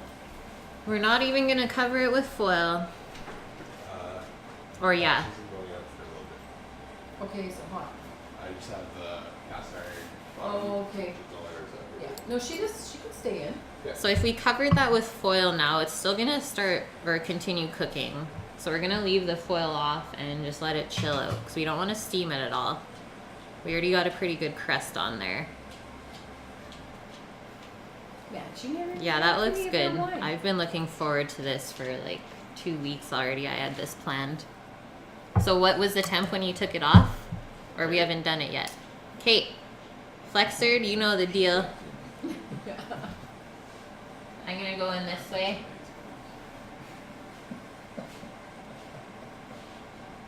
It smells so good. And hopefully hit the middle. And then there's smoky salmon here too, mixed in with it. It's at 106.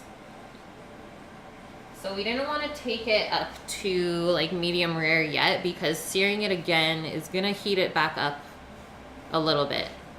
So I think that will take it back up to medium rare where we want it, and then obviously the ends will be more medium on the outside.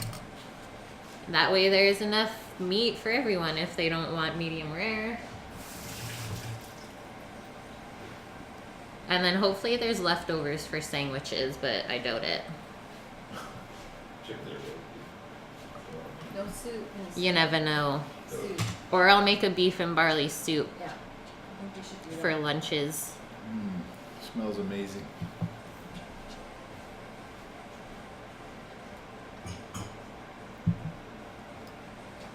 Thanks everyone for chilling with me the last 2 hours. It's been an awesome Sunday Funday stream. After the technical difficulties. Yeah, even after my 45 minutes of crap. But hopefully get that second camera up sometime this week.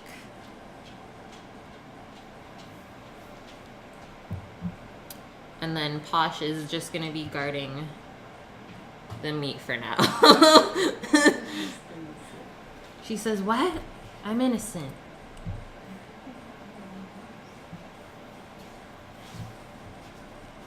We're currently looking to hopefully get an acreage somewhere, but nothing just yet. We need some more property and then get like a catering business going out of there because you can't cook out of the house that you live in and serve food to people. That's illegal. So for me to be able to go do catering gigs, I'd have to go to their house and do it there, which is okay. But you're always more comfortable in your own kitchen setting, I find, and it's just easier. The perfect middle. Yeah. Posh. What are See, you Sammy's doing there? temping it again. Poshy. What are you doing?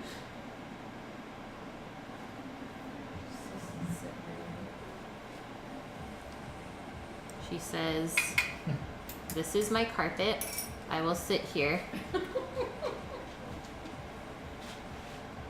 How's it, Sammy? Anyway, Perfect. Okay.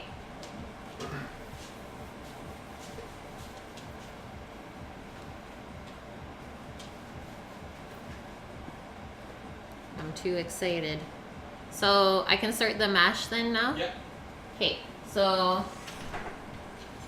this amount of potatoes, about 3/4 full the pot. It should only take about 20 minutes to boil.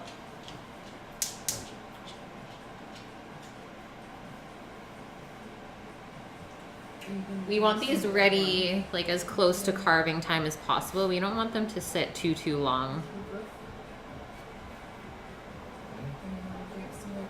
But I think while I wait, I'm gonna put the salt onto the six in the pan real quick. What?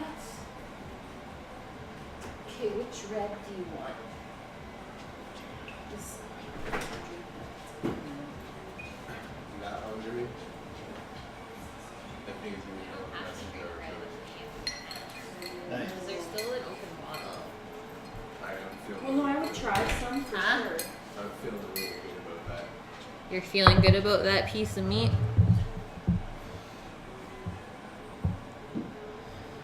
I mean, roast beef at a restaurant is definitely cooked ahead of time and then held at a super low temperature just so it doesn't keep cooking.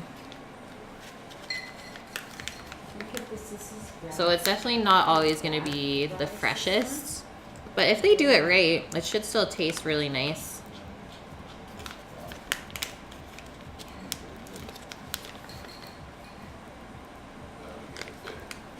what we're having with dinner. Show off the wine. You need to read your little date. You're the wine connoisseur. Mmm. So for tonight's dinner, we have a nice Mission Hill Select Lot collection. That's a Merlot, and it's actually from 2009. And this is in the Okanagan Valley. Yeah, courtesy of Brad and Christine. All right, courtesy of my parents' friends. So that's what we're gonna drink with our beef later. Obviously, red wine goes really well with beef. So milk is an option. We're disgusting because we put brie on it, and we don't need milk, but you can definitely use milk. Obviously, it'll make it a little bit more thin, not as thick of a mash. Cheese and butter. But we're gross and dirty and do cheese and butter instead. No milk. No milk.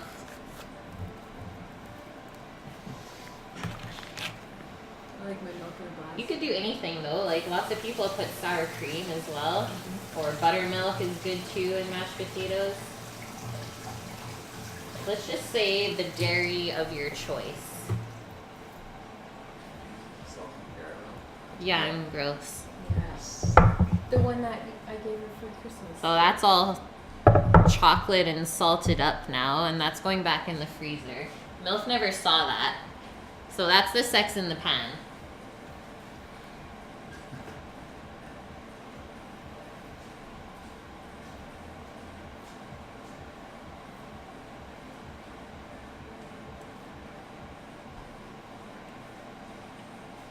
So how does he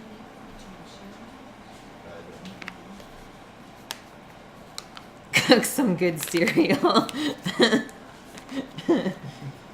Cooking cereal. Very hard. You pour the cereal into the bowl, or you can pour the milk in. To each their own. But I like to measure my cereal out before, and then pour the milk in after, so that it doesn't get soggy. Favorite type of cereal, and go. Cinnamon Toast Crunch. Cinnamon Toast Crunch. Oh, yeah. You have to say it, Dad. I don't even know. What's the little Wheaties with the brown sugar on them? Mini wheats? Yeah, mini wheats. Brown sugar mini Brown wheats. sugar mini wheats. Hot oatmeal with brown sugar. What? Yeah. Yeah. Oatmeal and brown sugar. Old school, man. Yeah. Posh? What you say? All of the things. She says she's not very picky. She could go with any of them. Actually, I like hot oatmeal, brown sugar, and buttery toast. Oh yeah, and you dip it in And then you there. put the What? oatmeal on the toast. Yeah. and you I have have never it. done that. Oh, Have you you ever did try eaten it. oatmeal on toast? Oh yeah. Oh yeah. Like let's get a few more carbs in there at once. Oh, Milf's Carve with it up. you. He's down with the mini wheats. Yay! For sure. There's a new commercial where they are promoting serving it hot. Yeah. With hot milk. Yeah. I was like, where have you been?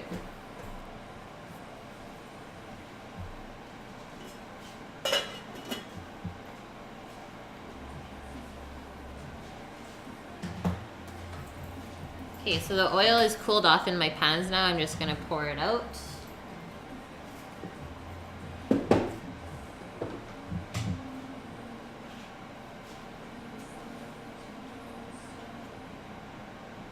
Like that.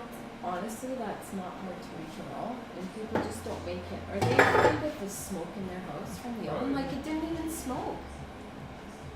It's just the right temperature. Asian bacon. What? What? What are you talking about, Boo? I'm not sure. What you talking about, woman? So just peel off. a Eggs little bit and of bacon, I think. Yeah. The bark that might fall off. I did. Okay. It's right there.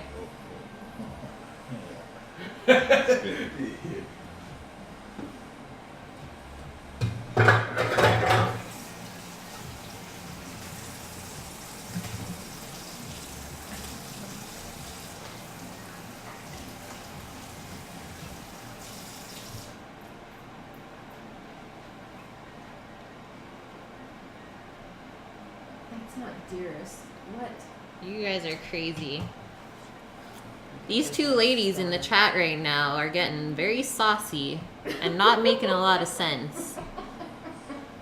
Just wait. I can't talk about it. Sam says, beer me, please. Please.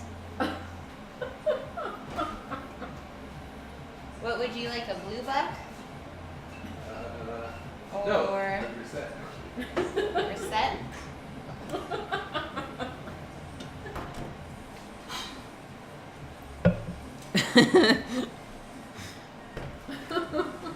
What? Oh yeah, I think you're still on the cleanse, right? Oh, it sucks to be you.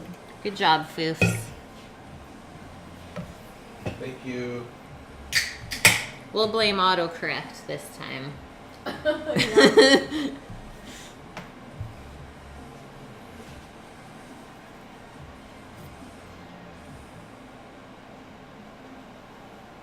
We're almost there. How's the grill looking? Girl's good. Still got 20 minutes. So.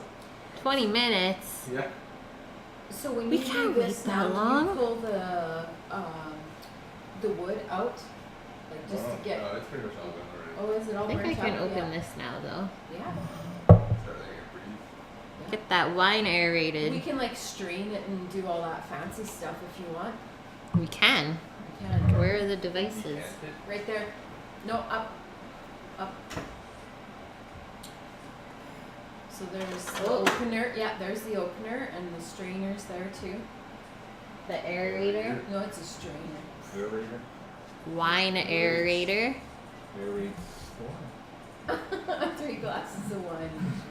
Oh dear. I think this corkscrew is from Foof, isn't it?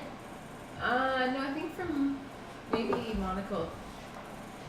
Look at you just sitting there all We pretty. got our fancy little cutter for the top of the bottle.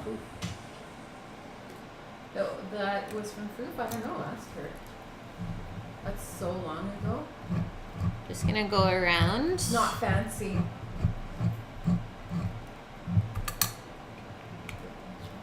And then we take the little top off perfectly. And then hopefully I don't mess this up. Yes, of course. Do you think I would get away with waiting until 6 o'clock? She wouldn't be hanging around. No. So try and get your She'd be like- corkscrew into the middle of the cork. Just so it doesn't break on you. Look at it. And then it should just pull up and out.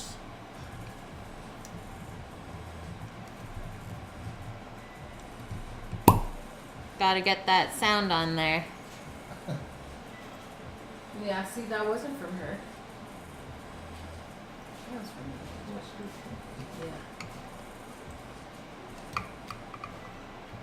Yeah. And there we are. So we'll just let the wine breathe a little bit before we drink it in a bit.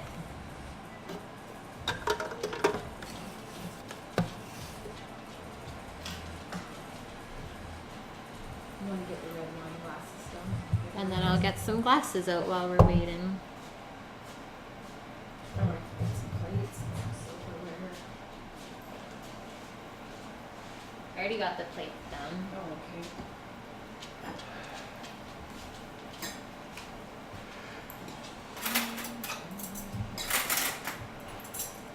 Boys, are you drinking wine? Yeah. What did you say? Like a half glass. All I heard was Half glass. okay. That would be a yes. A half a glass is a glass. So you want a half pour? A half of a half. Half of a half. Half pour? I guess that means I have to finish this then. Yeah, like look at how far behind you are. Gotta hurry up. Wow. Power drinking before the mashed potatoes are even ready. Oh, starting to boil. Yeah. Mm. Potatoes are going. Just gonna prop the lid off a little bit.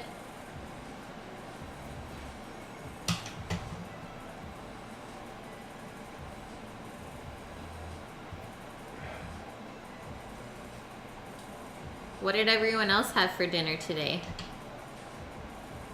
And yeah, I try to eat great food every night. I'm listening. I made it my mission. That's my job right now. Sam goes to work. I put an amazing dinner on the table every night. Which is why I started streaming. Give me something to do. And hopefully people enjoy watching.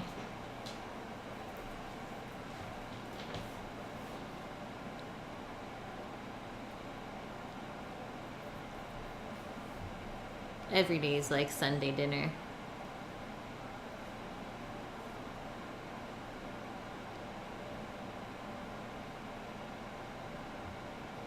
The dog is guarding the meat and her eyes are closing. Like she can't stay awake, but it's very important that she knows where that piece of meat is going.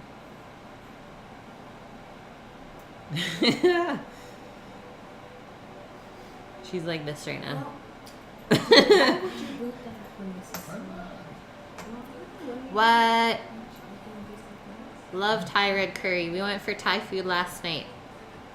We go out to eat on Saturdays. That's my break. We had pad thai and green curry and spring rolls. Dragon noodles? The sticky finger trap.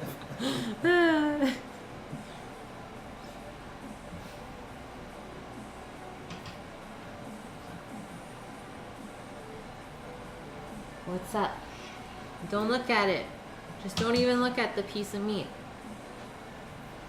Don't do it. 15 minutes. What? I told you the mashed potatoes will be like done when the meat is ready to go. Are you making them or am I? You're making them. 'Kay. I thought you else. I gotta cut up the brie smaller then. I don't know if MILF saw this, but that's what's going in the mash. Like a quarter wheel of brie. He's gone. He said he had to go to bed. Oh, So it was snuck up. that's fine. Yeah, you got on the East Coast. It's gotta go to school tomorrow. Yeah. Gotta go to high school. Oh, I love high school. Cute. Such good times. Yeah. Okay, good to go. In the minivan. Yeah. Yeah. There's no flower pots in those days. There's only five.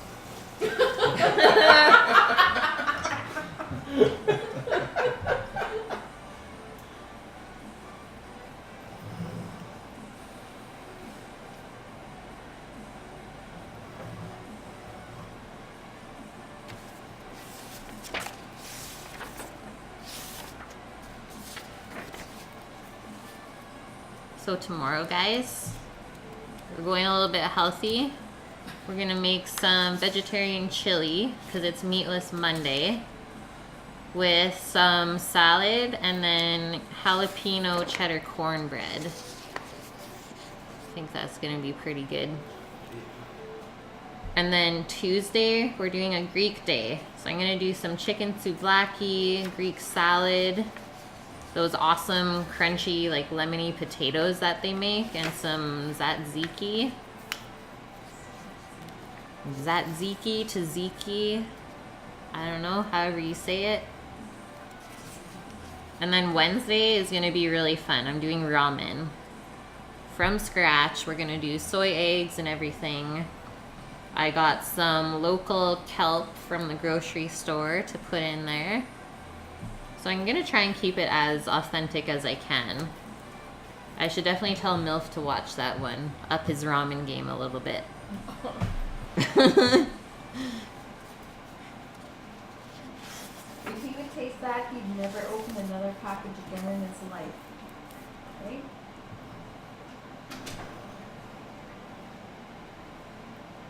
I'm getting antsy.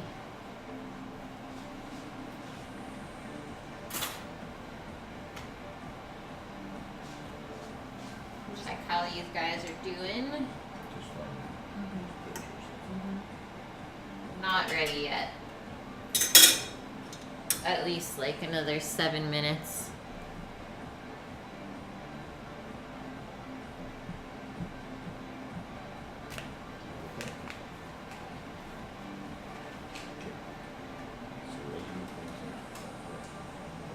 Would they look the same and just smear it?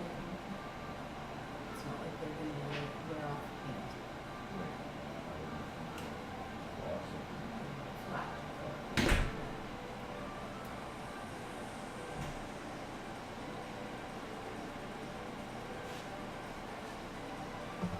Done with the aprons.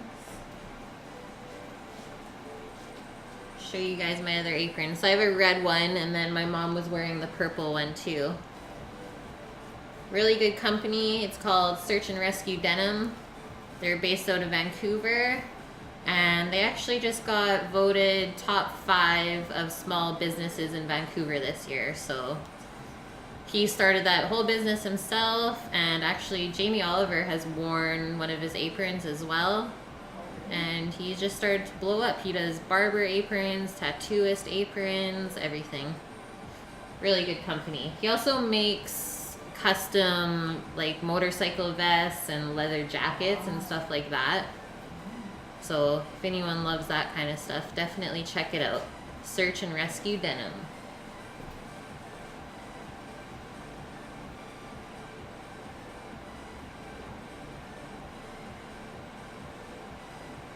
Dad's like licking. No, he's sipping.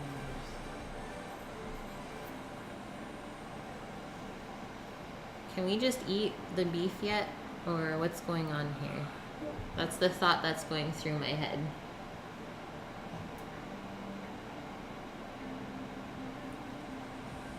My mind's telling me no, but my body I think I need some red wine. is telling me yeah. Kate, come on over.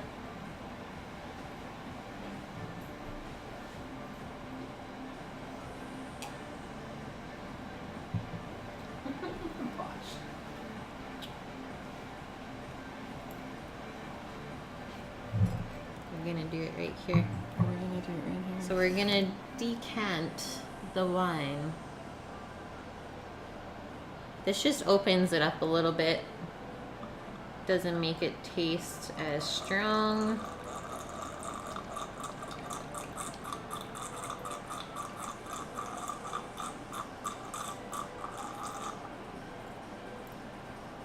That's all you want for now? For now.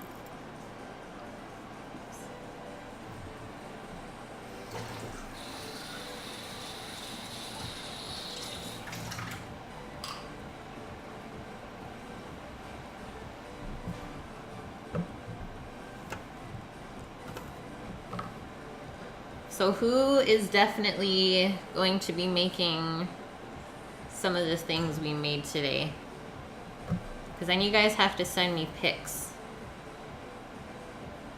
I love to see that kind of stuff.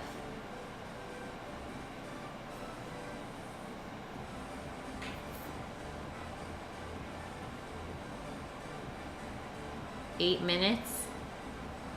8 minutes. This is like the countdown on the treadmill. It always seems longer than it is. How are your potatoes? They're not ready yet. Almost though. Dose. 2 minutes. And then we're gonna mash some stuff up.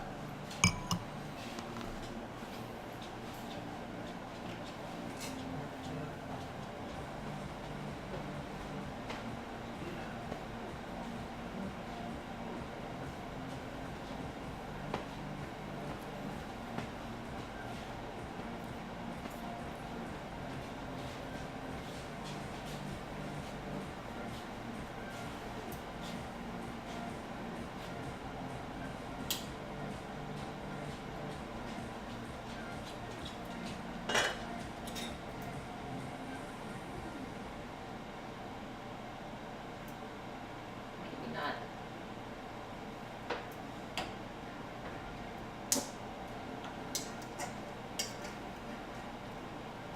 Some of the bigger pieces aren't cooked. Just push them down to the bottom of the pot.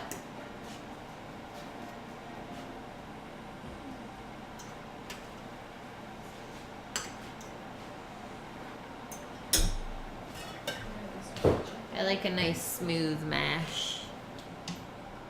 Nothing too chunky.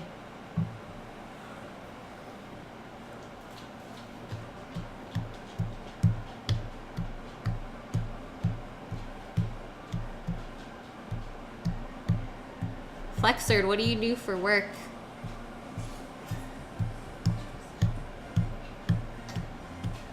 Don't tell me that you're a chef.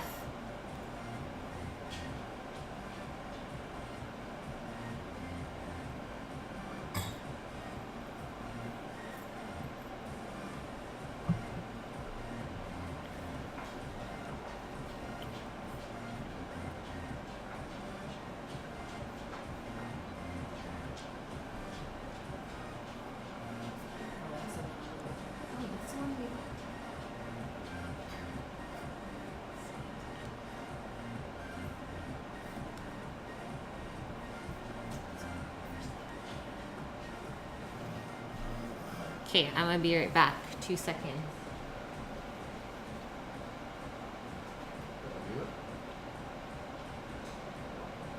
It's just you guys walk by it sometimes, but it's not what we want to know. Just, it's sold twice in the time we've been here. But it's not a bad place. They have changed the kitchen.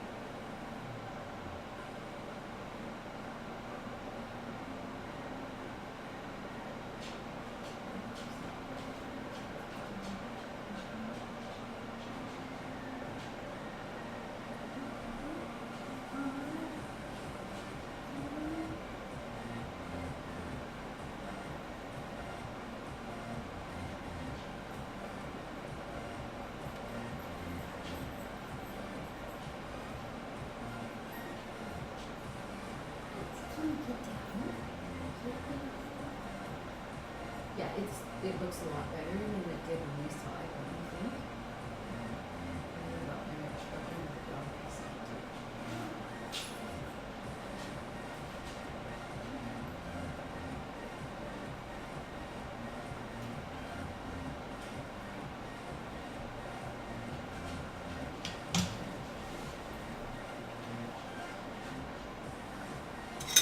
Check these potatoes again.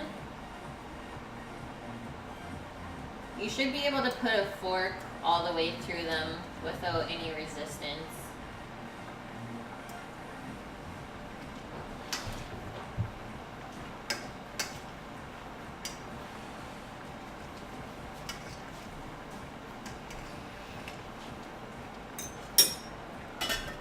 The celery root's a little bit more tough, but it should cook around the same time. Software engineer, very cool. There are the Thomas piece.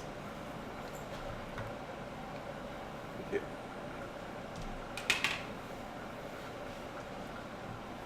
What? But you have no money. See, but you wouldn't have much money. That's the only downfall, is that people do not pay chefs well. How long for fields? I'm gonna mash them up in like a minute. Okay. Are you going on the beef? But you get a lot of satisfaction out of cooking for people, that's for sure. It's definitely instant when you put a plate of food down in front of them and see their smiles. It's like the simplest thing in life that can give you satisfaction is a great meal, especially when you share it with people that you love.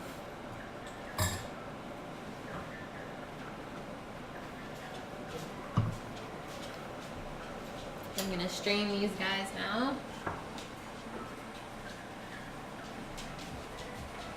I'll be back. Save some for us.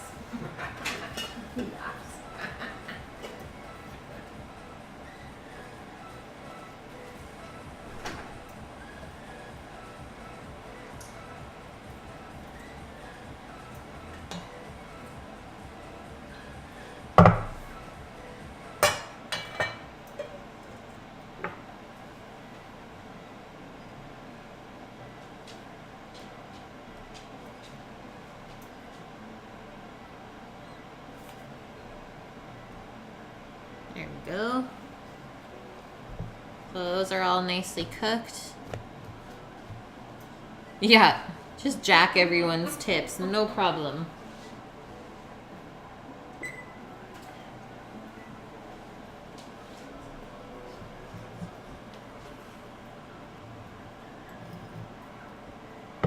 The mash fixins. So I'm gonna do the butter first and then the brie.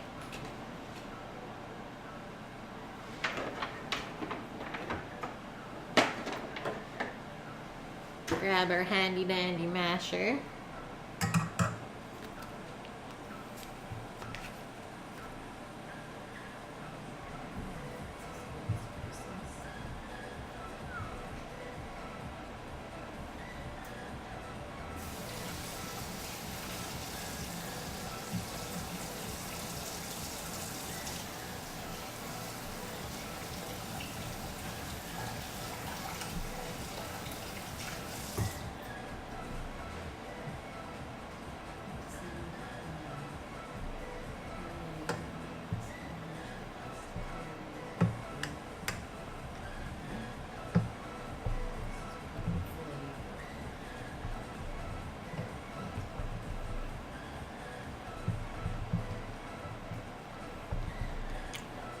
This is the workout time. Burn those calories Where's before that guy we that wanted feast. to see your biceps? Oh, that guy's not in here today.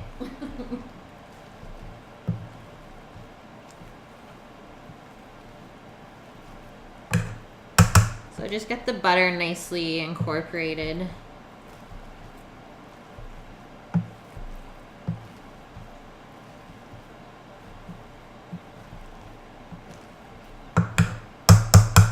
That looks good.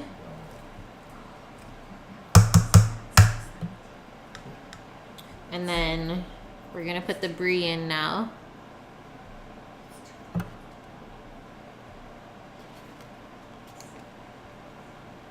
This is where you would add like your buttermilk or your milk or sour cream.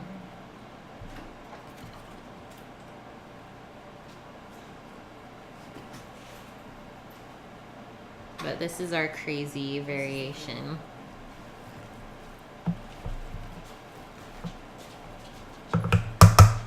Is the meat back?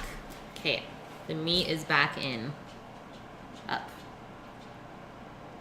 Holy. That looks unreal. You can definitely smell the charcoal in there.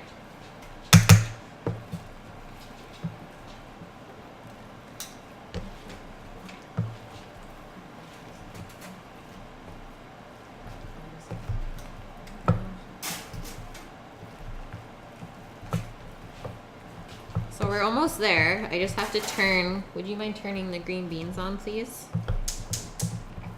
Those will only take like max 5 minutes. And then we just gotta carve the meat up. And we're gonna feast. So see how those have gotten really creamy now?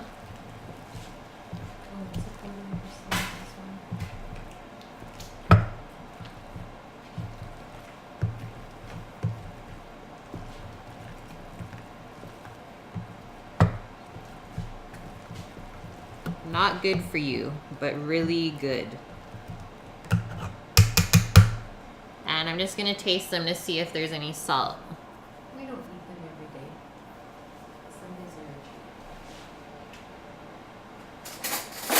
are That onion gravy. gravy. You make a pan gravy.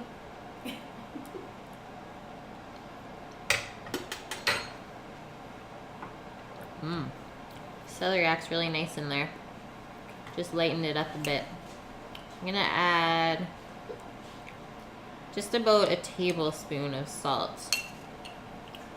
You guys want pepper in there? Yes, please. And a couple cracks of black pepper.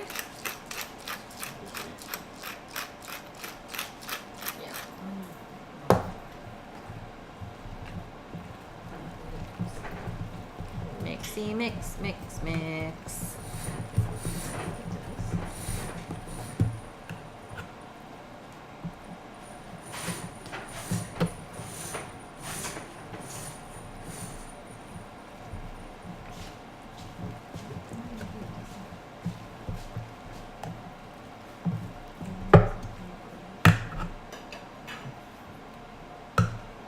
Taste again.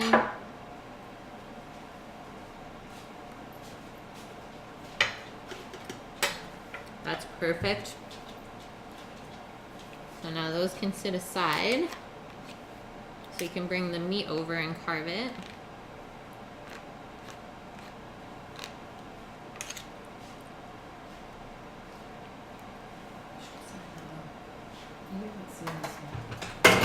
And before I do that, I'm just gonna put the green onions on top. I don't want to mix them in right away because I don't want the potatoes to taste like super oniony.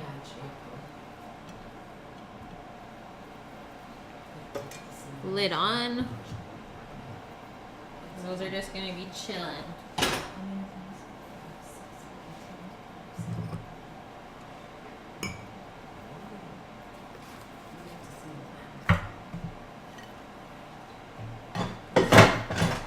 Sam, would you like to trade the boards with me? Sure.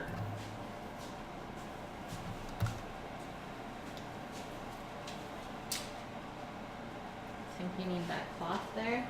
No. No? There you go. And there's that. Take the bones off and then. Yep.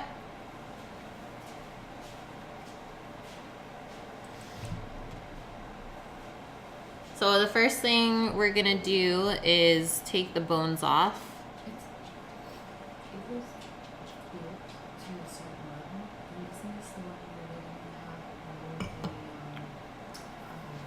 It's true, Flexard, it's true.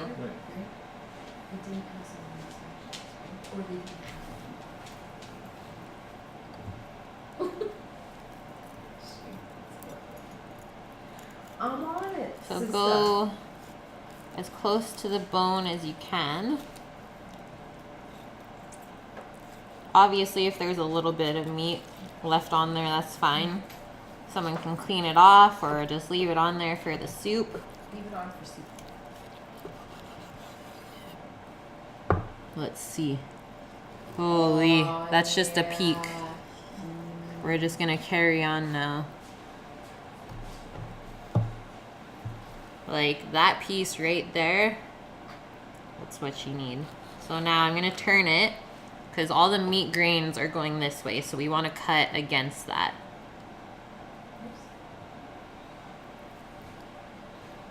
And then I think I'm just gonna cut this piece off and like carve it into small chunks after.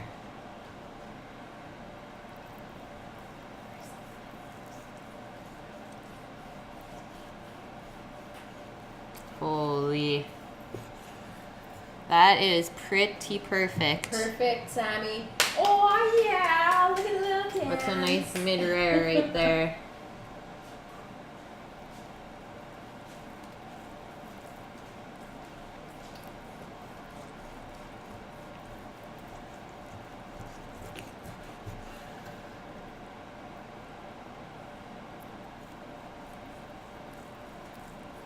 So you can cut as thin or as thick of pieces you want. I like to go like medium thickness, and then you can always come back for seconds if you need be.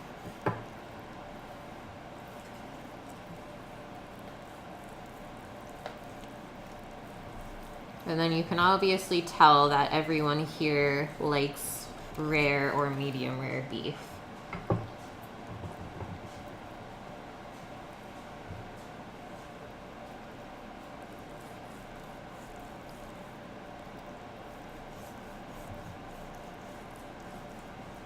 But like you can tell how well it was cooked because this fat hasn't even gone away yet.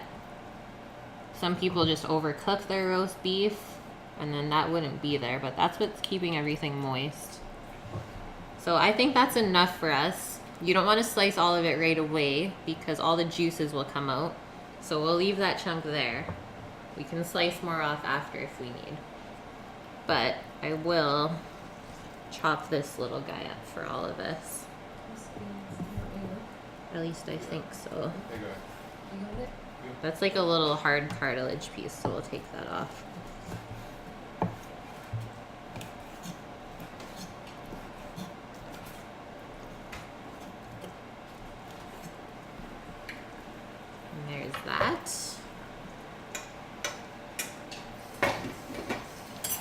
Are they boiling it? They're boiling, they're not running. Okay.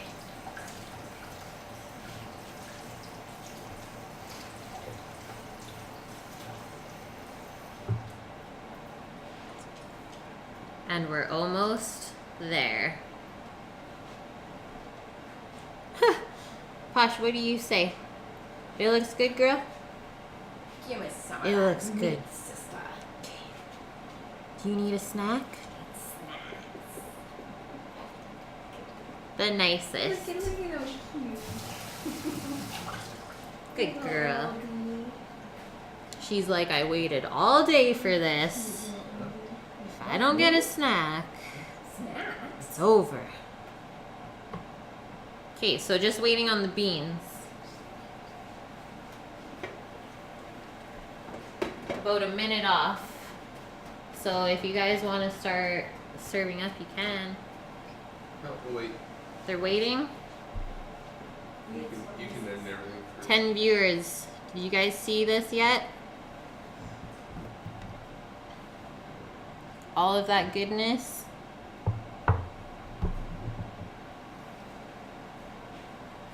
That's what I call Sunday Funday. What else are you supposed to do on Sundays? You might as well cook.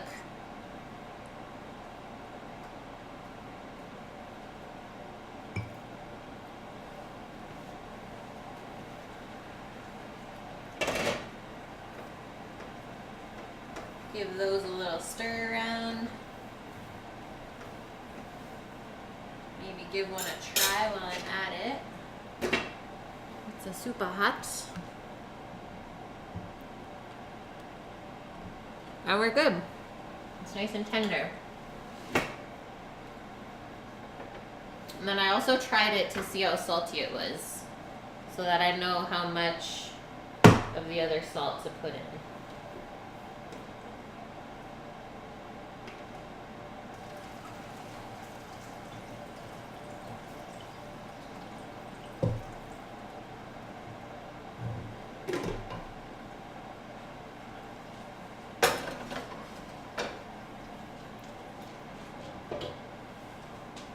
If you want, you can put a little bit of olive oil on.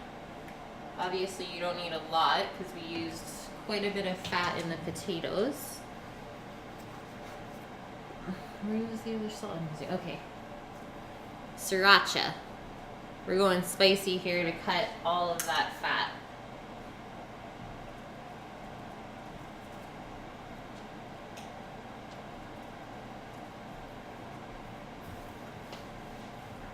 Few fresh cracks of pepper.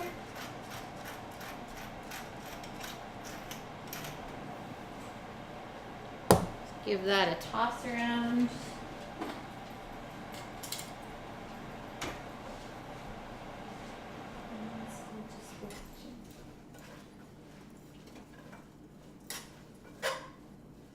And we are good to go. So there's our super nice green beans. They're all still green, they're not brown. And that's it, guys. Thank you everyone for watching today. Are you making a plate? Should I make a plate up? Yeah, show it. Okay, I'll make a plate up.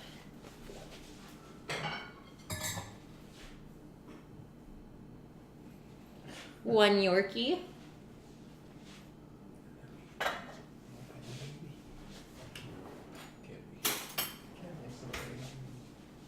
One good scoop of taters. Yeah. Could be expected package with that. Don't forget your little leeks. Some nice fresh beans. Gotta get those greens for digestive reasons. It's a pretty heavy dinner. And then I'm just gonna grab a piece of meat.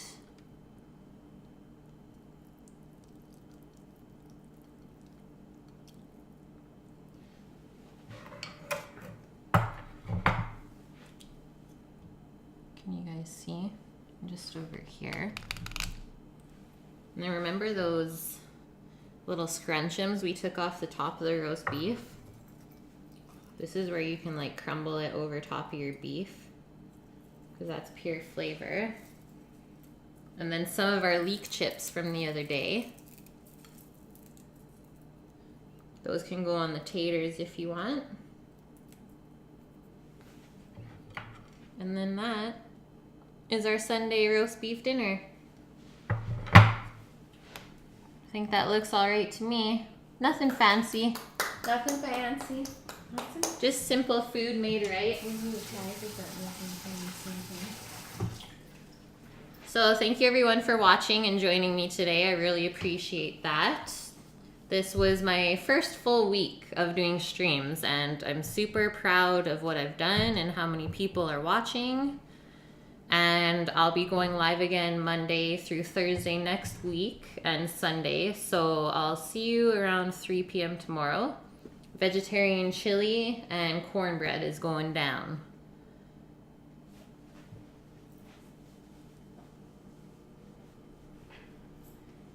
Yeah, we can do an eating stream. There won't be much talking. It's usually pretty quiet when we're eating because it's just that delicious. But if you so desire, we'll definitely do that one day. Alright guys, thank you so much for watching. Really great to see you again, Flexerd. Have a great night.